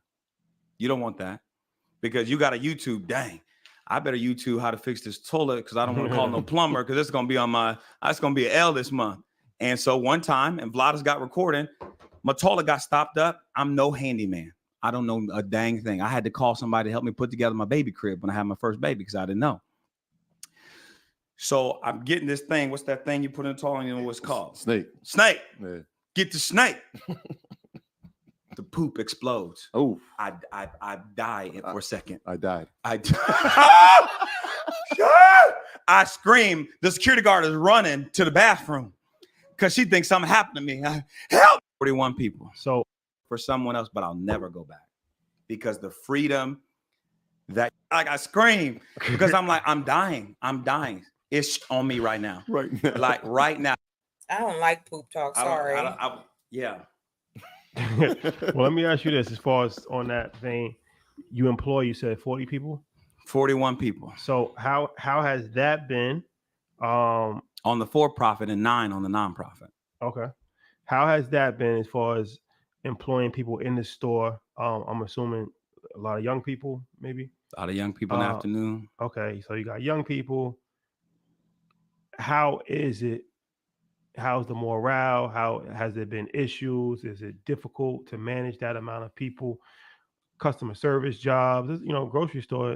That's something that it's a hands-on experience. Whether it's working in the aisles or checking people out, and it's not an easy job, and it's not something that people might not necessarily be too enthusiastic about, especially if they're young. They're kind of just doing it because it's like Excuse me, something y'all. to do for the summer. It's not like a career. You ever had that we're gonna do. stretch? So how has that been for you? Whew. People are messy. This shit is hard. Like it is hard to be an owner and an adult babysitter. Yeah, say it again. Say it again for the people in the back. Dealing with y'all is bananas. No, I'm just playing. Here you go. Like I didn't know I was running a daycare because people can be catty. Okay, let's come together. Come on. Look, we're Oasis. So we have 10 core values. And so when there's a challenge, we go back to a core value and we teach people, we call it HIT. Honesty, integrity, transparency. So we train our staff when you have a disagreement with someone, because we know we're going to have disagreements. You're to frame the conversation with, hey, I need to have a HIT conversation with you. So that disarms it. You're supposed to be disarmed to know that, hey, I'm a little nervous, but I need to have this conversation with you. Mute up. And even our staff managers, we train them, hey, this is how we will handle situations. So we created a detailed step-by-step to take the thinking out. If you were to come to the grocery store right now, you would be able to go to page such and such for any issue, and it will tell you by detail what you should say, how to communicate, how to tie back to a core value, how you should position your body language, all of that, because we wanted to take the thinking out of serving people so you can focus on, we're in a service industry base. So I need you to be the best version of you. But you live in a world back in your home where your habits, talk about the staff, I don't know what world you come from. So I have to retrain you. I shouldn't say our culture is, man, we want to retrain you. You may have been taught to yell back at somebody. No. Hey, Woody, what's up? Hit the link. Shelter. Somebody goes to a 10, you want to go to a 12. No. Not an Oasis, because we're a refuge, a safe place, shelter. When people walk in the doors, we want people to feel Oasis. So we train our staff. Everyone says, welcome to Oasis. You come any time of the day. That lead cashier and that greeter is going to say, welcome to Oasis. And how do we do that?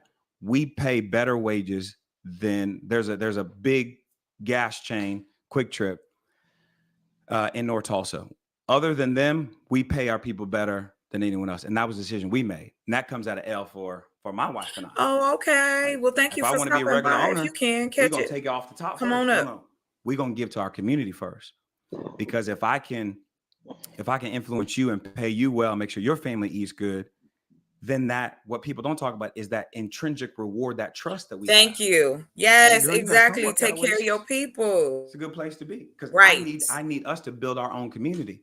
So Leonard, let me ask you a question. How do you feel about this? If I tell you that my business model is set up so that my overhead is so low that I can pay people a better than competitive wage and offer insurance. What you think about that? That's a good thing if you can. Great. Thank you. Like I said, I've been studying and working, and then, like he said, you know, it is intrinsic. It is a non, how do you go? This is when we do that. Here's what I'm doing, and this is what I expect. Because we do that. Like let's not sit here and lie and say we don't do something. Some of us don't do something with some kind of, we want some kind of reward. Whether the reward is, oh, I'm happy that you're happy now, or the reward is, hey, now you're going to take care of my shit because I'm taking care of you. And that's basically what it should be. As that's why I'm emphatically talk about building my own home, because it leaves my overhead low, very, very low. But I'm willing to put in the sweat equity to get that, to be in that position. What you say, Leonard? What you say about that? You're still gonna have doggone costs. Of course. So, but what I'm trying to do is make it where where I'm the supply chain, so that I don't have to raise my prices or do anything based on someone else. yeah, I mean, that's a good idea. Good luck. Why you say it like that? I mean, good luck. I don't say it in no sarcastic way, you know. Okay, I apologize. I thought you was being funny. Yeah, but no, good luck, because I'm like this here. Thank you. And Go with ahead. me, when it comes to me, because like when people play videos in the background and this and that, it's like, I start watching a movie or something, because I have no interest in whatever is, once they go long. I'm like, look, if I wanted to watch whoever this is saying whatever they're saying on a YouTube video, I would watch it myself. Oh, okay. That's just me personally. Now, I'm not saying. I know you're not saying that. I know you're not saying anything towards me. Yeah, I got you. No, or anyone. I'm like, that's just me. Yeah. See, with this video here, I'm like, I don't care. I do understand what you're saying. That's me. I'm like, I don't care. Well, that's why I asked But you. with me, I'm, my take on everything is this: your worst failure is not even trying. Right. That's what. Yes, the way you put it, my mother put it. Nothing beats a failure but a try. Nothing. And so I completely 100% agree with you on that. I thought he was going to talk more about his building of it, but I get the human part of it. So I wanted to also show you guys this real quick.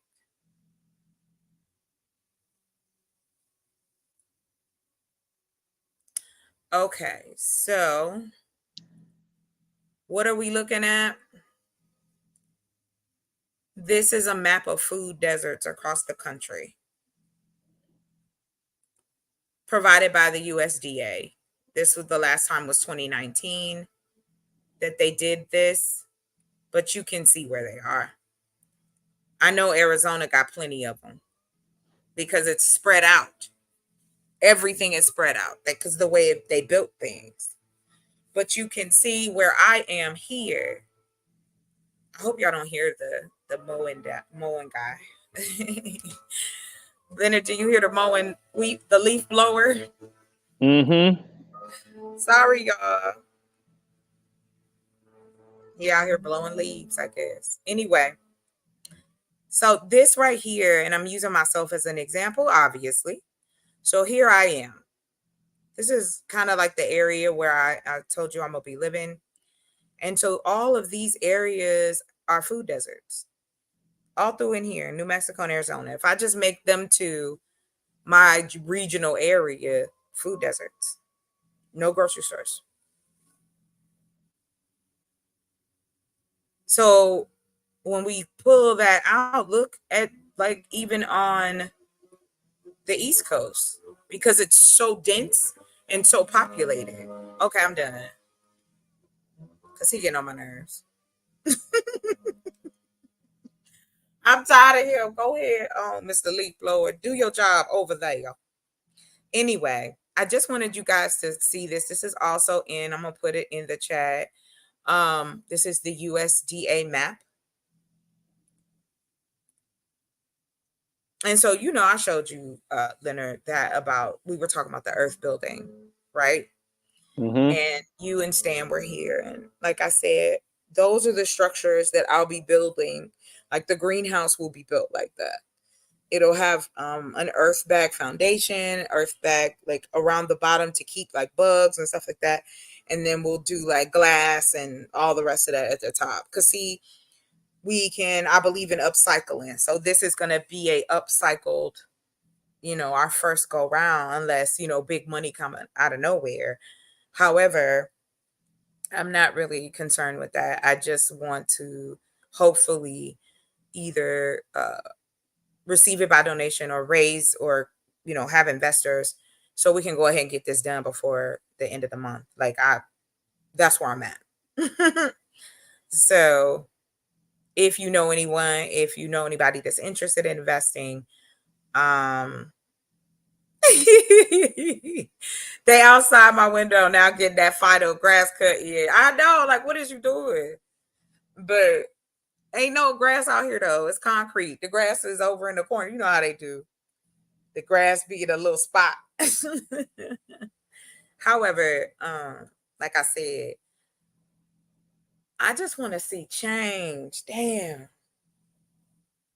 That's all. I just want to see change. And I am very frustrated. I can't lie about that.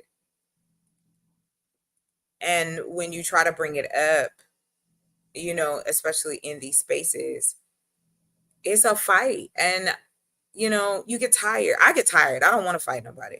I don't want to argue with you about what our community needs when we have the proof in front of us. Like, we don't even have, let's just look this up real quick.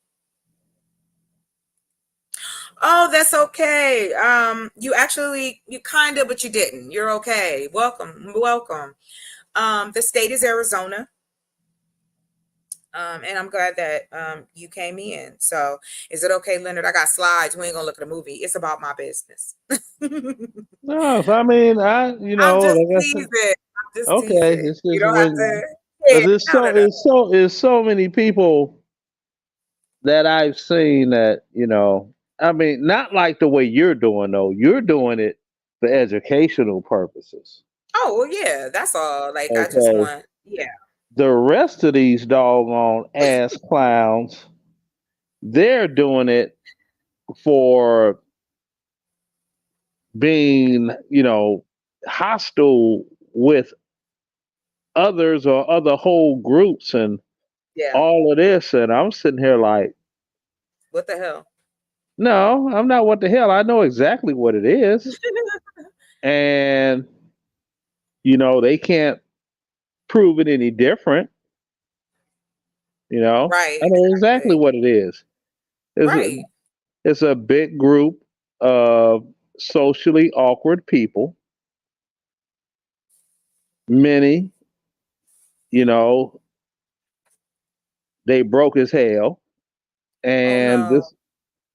and this is all that they have for some type of fellowship with human life is YouTube and panels and that's all that they have. They are wasting their youth away. Right. And then they will get an old person that is equally wasting their youth away. I mean, not wasting their youth away, they have wasted their youth away. And they are trying to call themselves relate. And it's like, stay in your elderly lane. I got what you're saying. Yeah, I mean, you see. got a chance to witness that yesterday. Yeah. Yeah. Yeah. I'm like, I don't talk to when it comes to people, your age group, whatever. How old do you think I am, Leonard? Not for Under real. Like, under go ahead. 40. I love you, babe. I'm gonna be 45 next year. Okay, well, I was in the ballpark. You were, but thank you. Ooh. Okay, it's like under Go ahead, 40. sir. You know, under 40. Uh-huh. I talk to them differently than people that I Of know course. Yeah, of course. are 60 and above.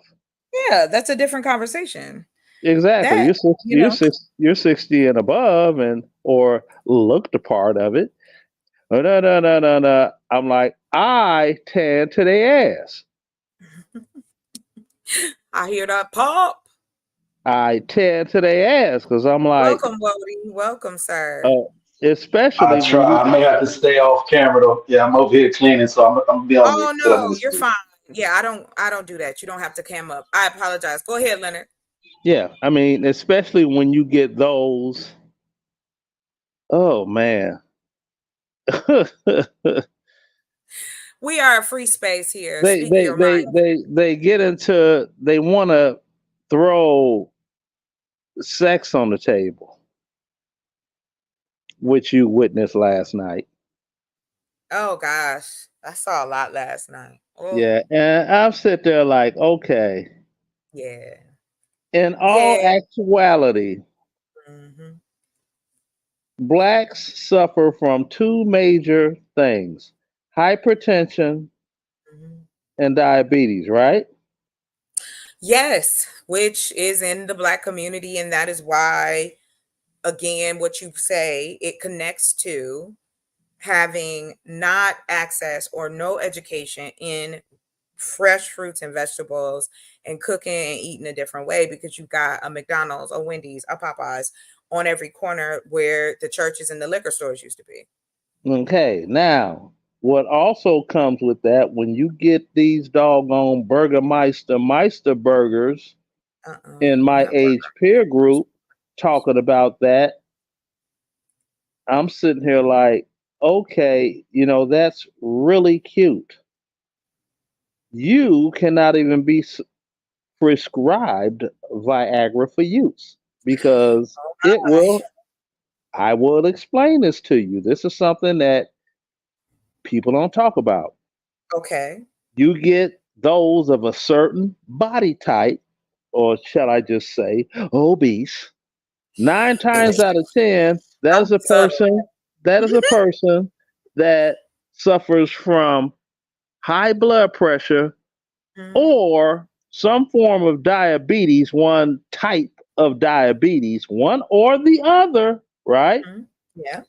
Now, if they go to call themselves trying to get a prescription for that, allow a old man to do young man activities pill, they are not going to be prescribed it because no doctor wants to get sued.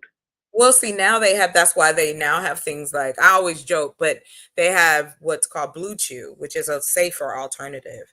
And then there's other, like now, natural alternatives that if a Right. man is Well, having. I'm going to tell you that don't believe the hype. The I don't male have body. that problem, so I don't know.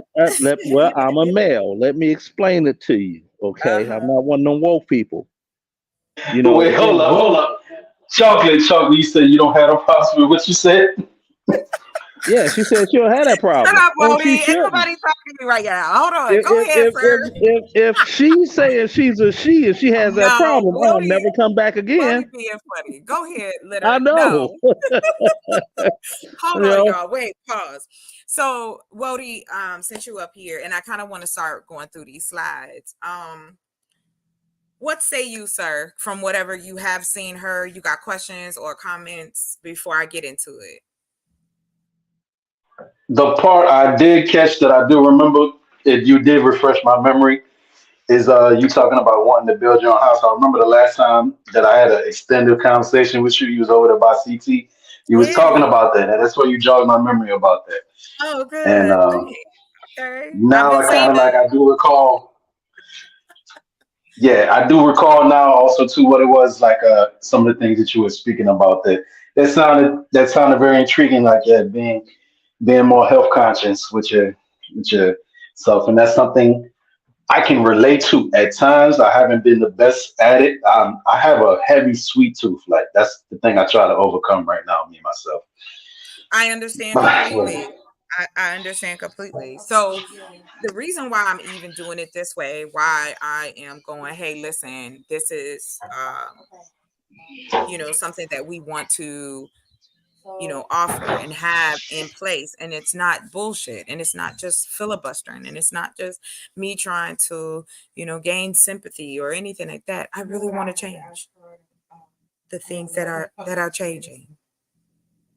So it is becoming an issue. So let's go into it. I don't want to drag on too long. All right. So basically, I'm gonna kind of I don't want to bore nobody, so I'm gonna hit points. Let's see here. Hold on, real quick, y'all. Give me just a second. You started borging. Hello. There you go. Yeah, can you guys hear me okay? Now. All right, awesome. Okay. So, basically going through it. So Chocolate Earth Foundation is something I created back in 2018. I registered it in 2019. What the hell was that? What? What was that? What you I hear? heard something in the background. I'm like, is it a dog in there? Hold on. I'm gonna play some music. Maybe it's a little too quiet. Hold on. No, it ain't got nothing too quiet. Oh, is it a TV in the background? Yeah, you probably can't. You're picking up my sister. That's why I said let me play something. Oh, okay. I knew it was something. I'm like, what the hell? You hear my sister. She was talking and she was on the phone. So don't. Yeah. Okay. Sorry. Yeah, I was gonna say. I know. I don't hear things that are not there now. I see things that are not there sometimes. I mean, and that's for real. So I'm for real. I do hallucinate time to time, but my hearing is fine. With me. Right, exactly. I don't think that was the case. All right, so let's get back into it. So again, I started this in 2018. It's registered in Arizona. I have all the good things that you're supposed to have. Your articles of incorporation, all that happy-go-lucky stuff. So here we are at this point, and what I found was there's a gap. There's a spot where we can assist people, and that is by providing fresh fruits and vegetables, education, and eventually in that next realm, going to the next level. That's pretty much it. Yes. StreamYard had a glitch. Oh, you okay? I'm fine. It's just, okay, great.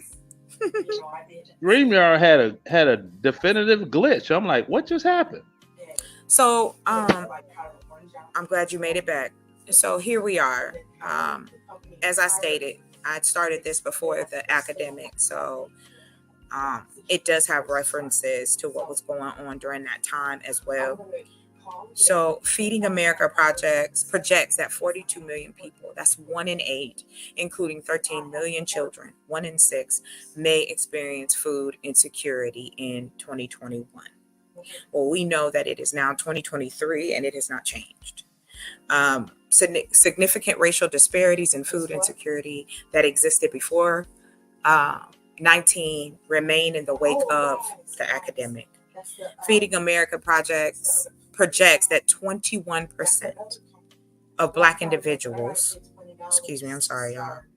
1 in 5 may experience food insecurity, compared to 11% of white individuals. This is 1 in 9. So this is where the solution lies.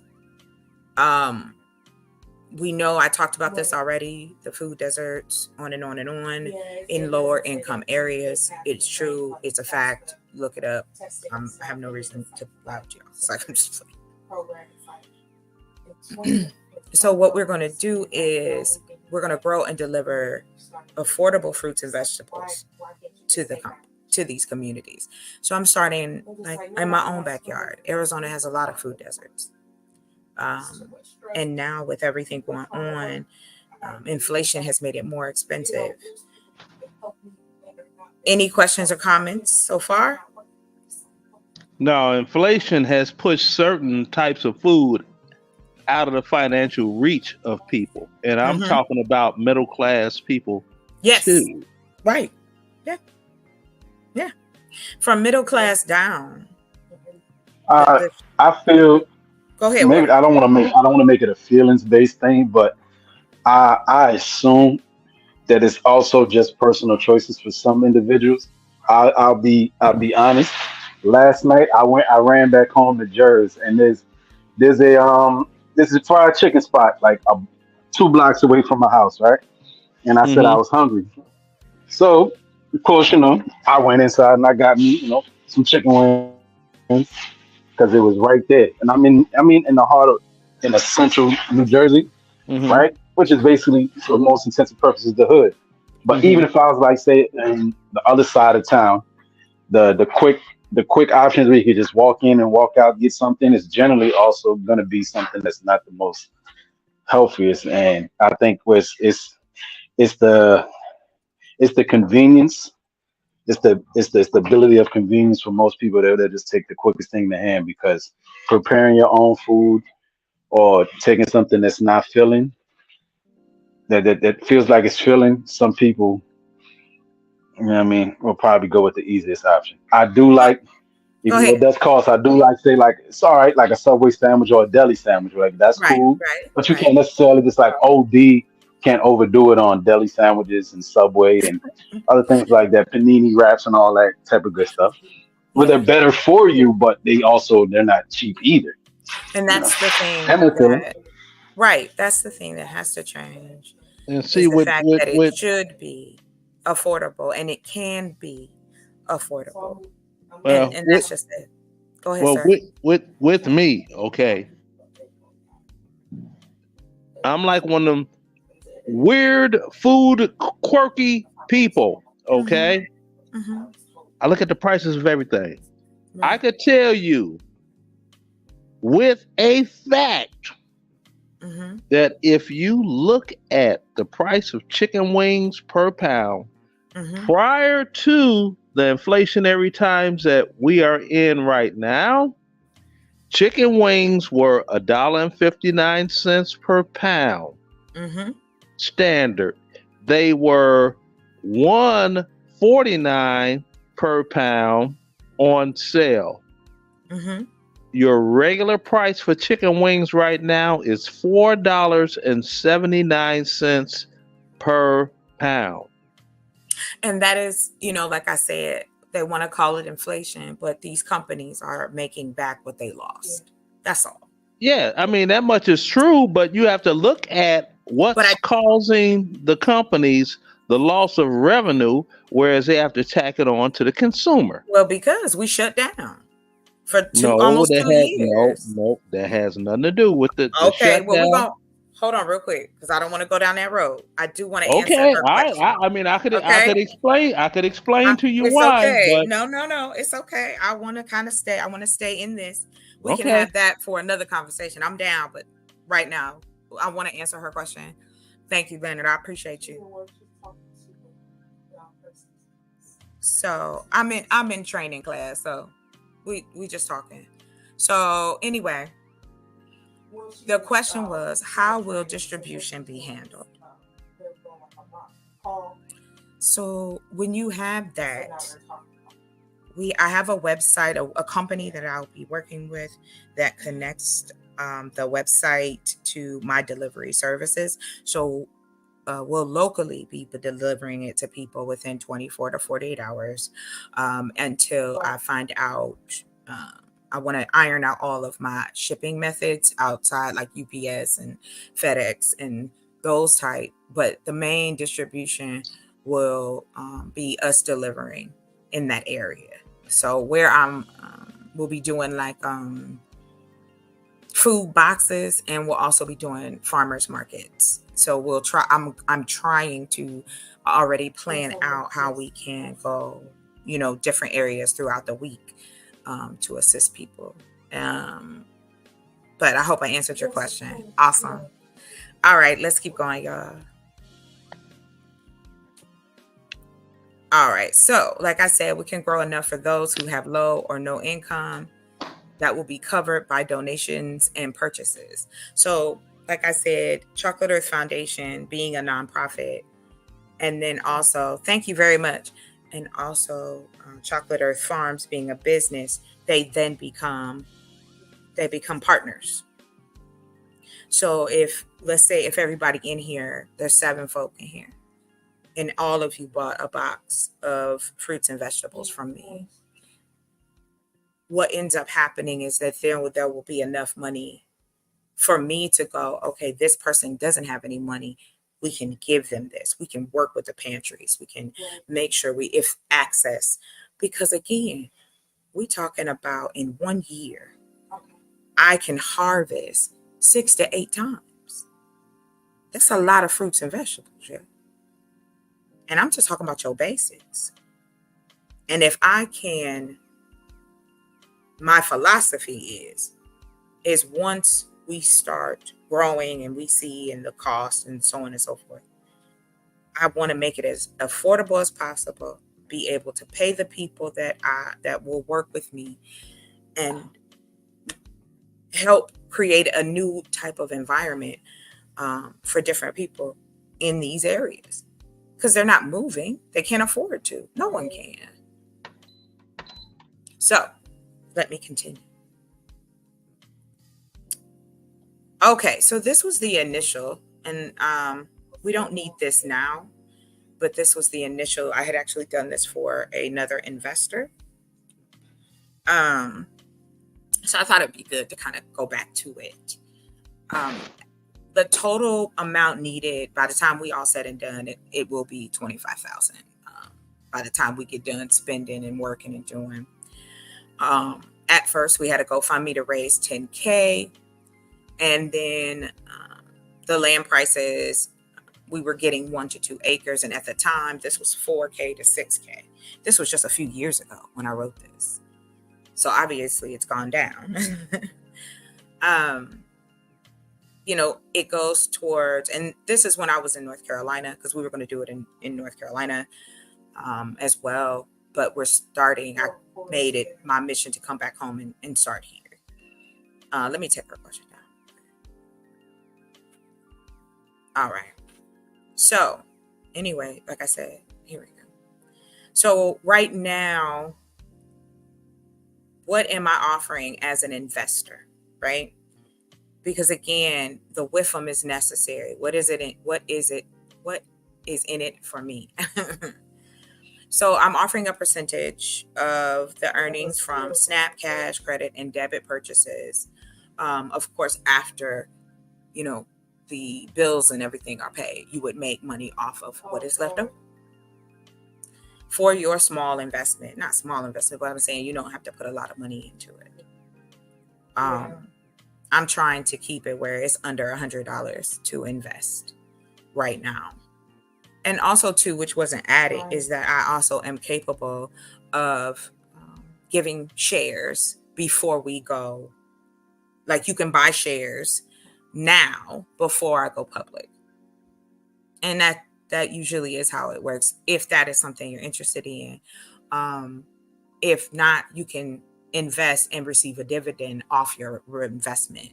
And that can range between 4% to 8%, depending on what that looks like as we go through the year. So it's going to fluctuate just like any other investment. So let me keep pushing. All right. So like I said before, what we're going to be using earth bags and lumber, recycled solar panels, recycled glass panes, and corrugated metal. There are greenhouse kits. We can insulate with earth bags and 6mm poly sheeting to protect our greenhouse and plants in them.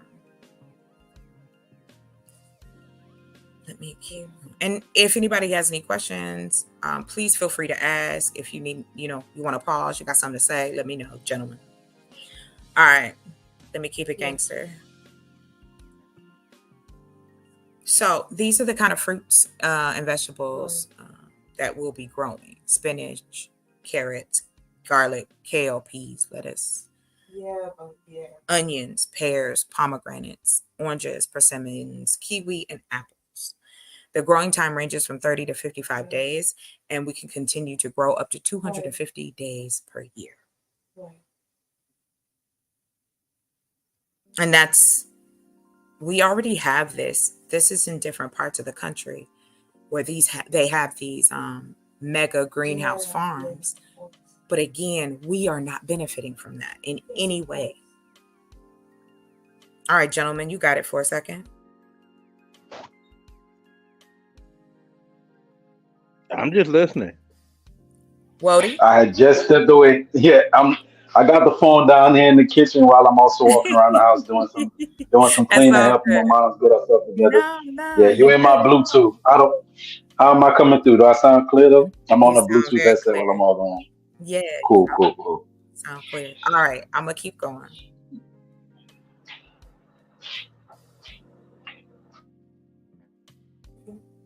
Here is some examples of what this would look like.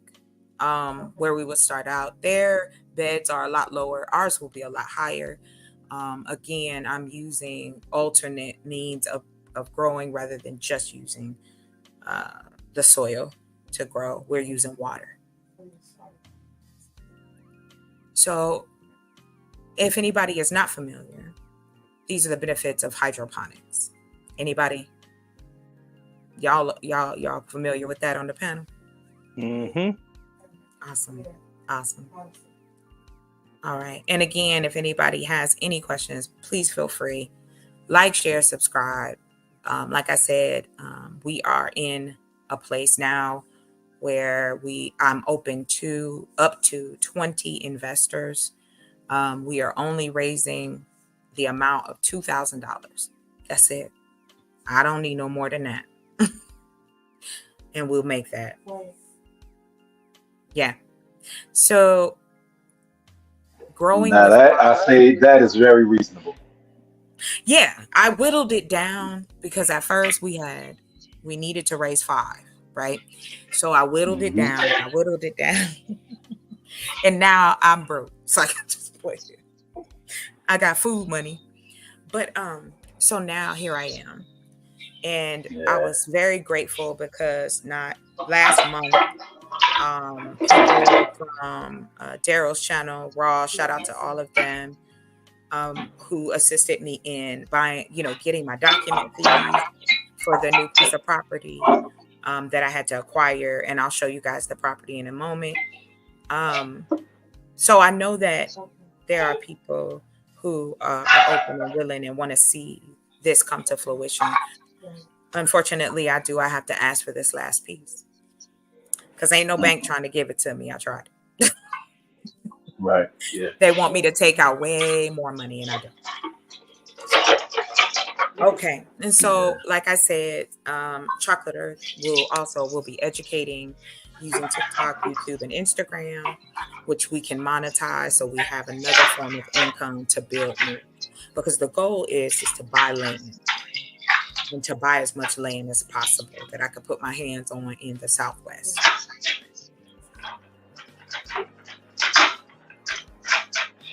What about now? So I do have a question for you now. All right? Go ahead. Mm-hmm. This is where my mind goes. So in the I want to how do I say? And don't mind me while I'm trying to work through my thoughts as I speak you got it. You good. I'm not in no rush, sir. You good. What is this particular field of service, right? What is it classified as? Is it like okay, say like I'm in the car wash business and that's like the car wash service industry or whatever.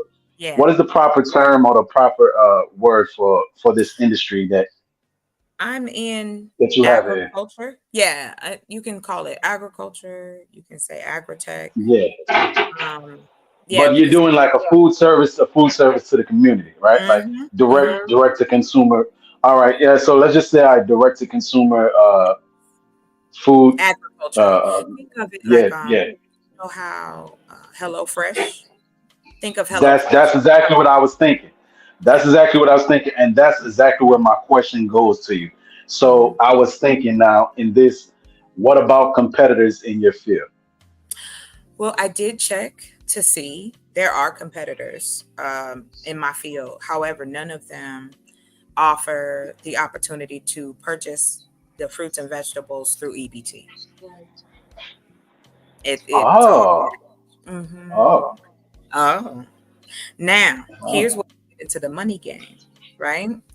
And this is what Yeah. I've been trying to explain to folks, that what I'm trying to offer is not a get rich quick scheme or anything of the sort. This is actual factual information.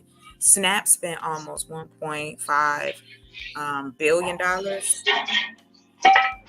There are more people on Snap now than there was before the academic popped off. Well, you gotta mute up for me, baby, because I can hear your washing or whatever you watch. You must be washing, so watch this.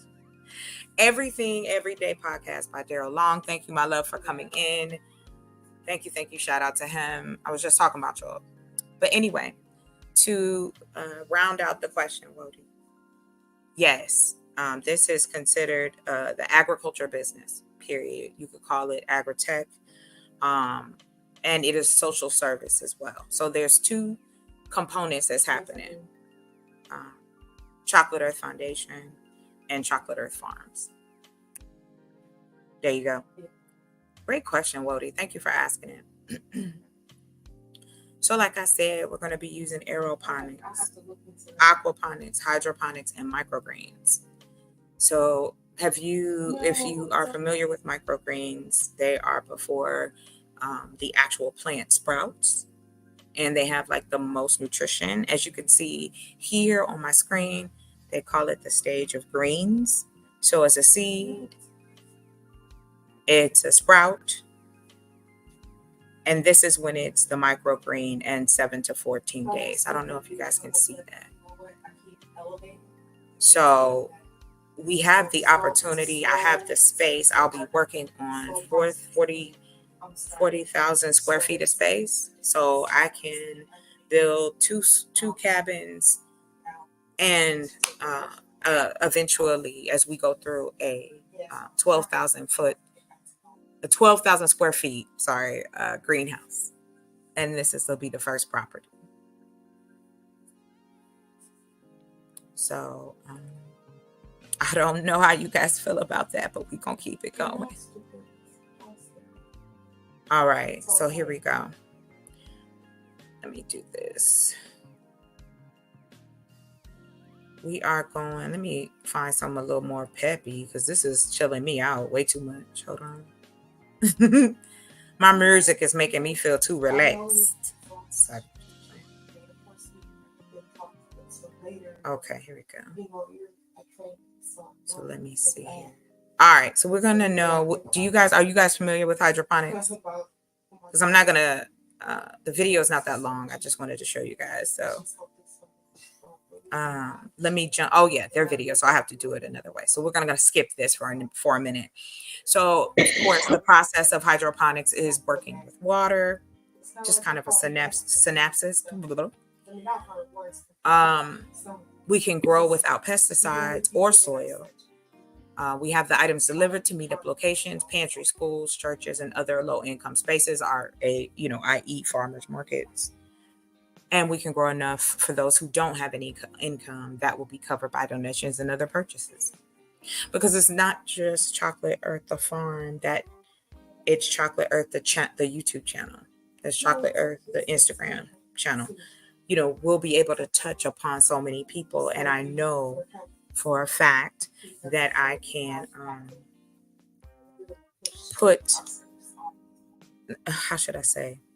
to put you in a position that you can leave a legacy. That's my goal. And assist other people with creating other businesses, so we can continue to just kind of waterfall that money into and keep going, so that $900 billion that we're worth, some of that money will start to sway. And that's all I'm talking about. That's it. We taking care of our own. That money comes to us. So then we can invest in the mom and pop shops in the neighborhood because that money's going to come back. And once I'm approved through SNAP, and I'm not just growing fruits and vegetables, I'm also within those fruits and vegetables, I'm also growing things like cotton, hemp, jute, for fabric, and to be able to sell in a different medium. And all that pours back into the businesses. That's my goal, period. I'm just going to show the picture. This is aeroponics. When you're growing vertically, it's a space saver. Mine won't be this high. Not yet. Maybe when we start to expand, then we'll go in this route.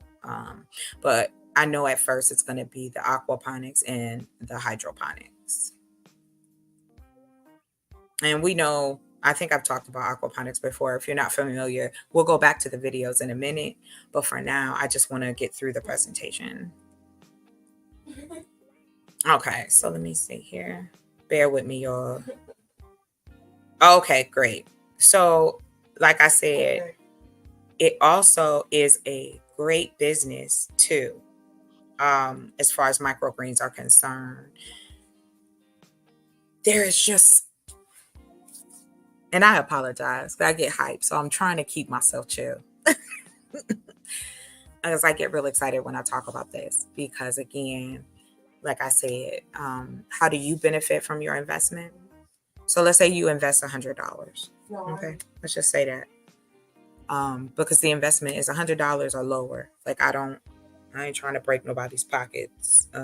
I just want to get the last few things done so we can move on a little faster. I can start to show the movement on the property. So, like I said before, you'd get a percentage of the earnings from SNAP, cash, credit, and debit purchases. After, of course, the bills are paid. That's in the contract, though. Let's keep going. So, like I showed y'all before, just the microgreens alone, I can make up to $1,000 a week. Just on those. No, of course, yeah. You've been here for us. Devastating. Leonard, hello. Yeah, I'm here. What's up? Devastating said, tell Leonard chicken wings are not $4 a pound everywhere. It's still $1.49 in Illinois. It's still what in Illinois? $1.49. Okay, well. It's in Illinois. Yeah, Illinois. Yeah. Woo-hoo. Yeah. Illinois sucks. Oh my gosh. Okay. Moving on. Y'all moving right along. Yes. All right. So like I said, I kept it brief. I don't like to drag it out too much. But again, the goal is to see lives changed. And that's it. Like, I'm just keeping it 100. I'm keeping it a buck. Like, it is to change lives. Yes, it is to put me in a position where I can focus on this. I don't have any kids. I'm not married. I can devote all my time to it, right? And I'm not saying it like that's a bad thing. I just want to devote my time to it because I believe it's necessary. Because we don't have a hub of where to go if you need help. And we're afraid to ask for help, because we'll be ridiculed or judged or put down. Yes, I've gone through all of that and I still don't give a shit. Because it's necessary. And we talk about the children out here and people want to bring them up. But what are we building for them? What are we giving them? And it looks like we're not giving them anything. And like I said earlier, so Wody, I don't know if you heard that part, but how should I say? I'm in 5 lanes. 3 main, I should say, 3 main that lead to the 5. So let me explain myself. Agriculture is the growing of the food. Manufacturing is the building of communities. And technology ties it all together. Within that, I can reach into the food industry, I can reach into the housing industry, and I can also reach into our education. So those are the three that I can touch upon with what I can do with just growing food. One person, I have the potential to make 6 figures in less than a year. So if I have Chocolate Earth farms all over the country, what y'all think?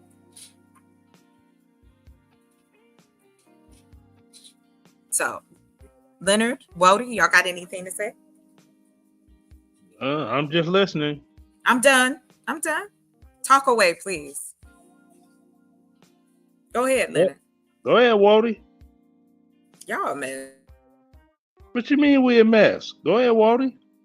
Y'all don't have no questions for me, for real? For real, for real. Why? Why don't you have questions for me? I don't have any questions. No, what I mean by that is it informative? Did I explain it well enough? Like, I'm looking for feedback too. Yeah, you explained it well enough. I have no questions. Oh, okay. Wody, do you have any questions, sir? Wody gone, y'all. He done left. He done walked away. No, he might have it muted because he was doing dishes or something. I'm just playing. Leonard. I don't care. Like I said, I'm so tired, but I'm here. I'm here because too, I need to get my hours. So I'm not in a rush to go anywhere. But when we talk about the money side of it, which is of course fun in hypotheticals, but like I said, so just to round it off, 1 acre, let's just say, let me see this. Hold on real quick, because I want to make sure I'm saying it right. So if I have, which start out like a 4,000, or we're trying to figure out if we want to do 4 3,000 square feet or 3 4,000 square feet. I don't know. But anyway, let's just go with 4,000 square feet. So with 4,000 square feet of space, I can grow up to 5,000 different types of fruits, vegetables, microgreens, trees, apples, oranges, the whole nine. So what can you produce from that with, let me just say, we're going with the money part, with growing vegetables, fruits, and vegetables. Okay, let me see here. We want to see profit on that. Oh, shoot, holy cheese snack. Hold on, I clicked it out. Wody, you there, sir? Okay, Leonard, you got it. Whatever you want to talk about, because I need to pull this up. I don't want it just to be quiet. You don't want to. Don't give me no green light. Whatever I want to talk about. Don't do it. I can't trust you, huh, Leonard? Nope, you can't. Okay, listen. Leonard, hold it down for me. Can you hold it down for me? I gotta run. I don't want to end the live. I'll be back. Right. Nothing too crazy, okay? Okay, nothing too crazy. Now, too crazy. All right, as the holder down of the panel, I can't elaborate on what she is trying to accomplish.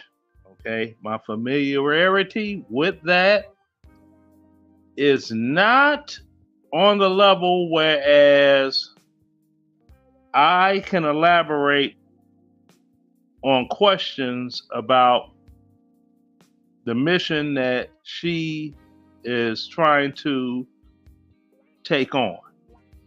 Now, if anybody has any questions, they should have asked said questions already.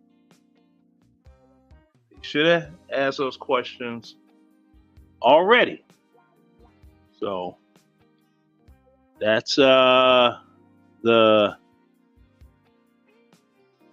pretty much it as of that. Now, I'm just looking at things that are going on as of recent with all of the situations that are happening within the United States of America, politically and such. And I'm just sitting and waiting to see what happens. You know? There's something that I was saying, just me personally, that I feel is necessary to occur again, that should occur again for the population of the United States to get their said heads out of their said butts. Now, right now, I'm trying to see where I could click on here and actually read on the laptop.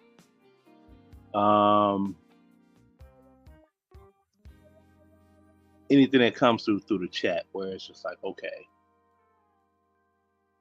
Now, I see where someone said, do you foresee any issues with water shortages in Arizona? Asking a question to Chocolate Earth. I wish I could answer that question because I'm not familiar with the landscape there and natural bodies of water. I don't know if any of them are around, but I can handy dandily use Google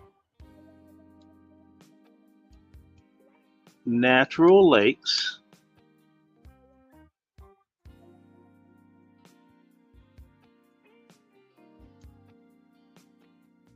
Natural Lakes, Arizona. Okay. And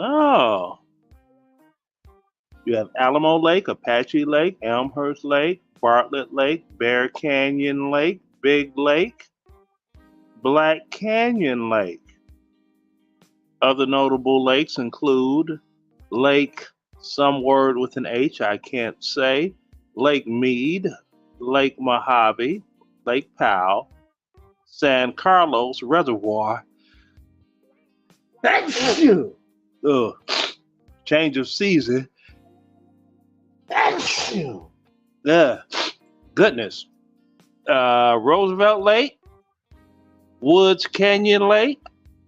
The Lyman Reservoir is the largest lake in that region with a surface area of 1,400 acres. Okay, so looks like there is water sources right there in Arizona.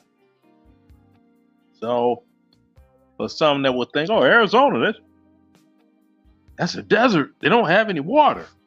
Like, okay.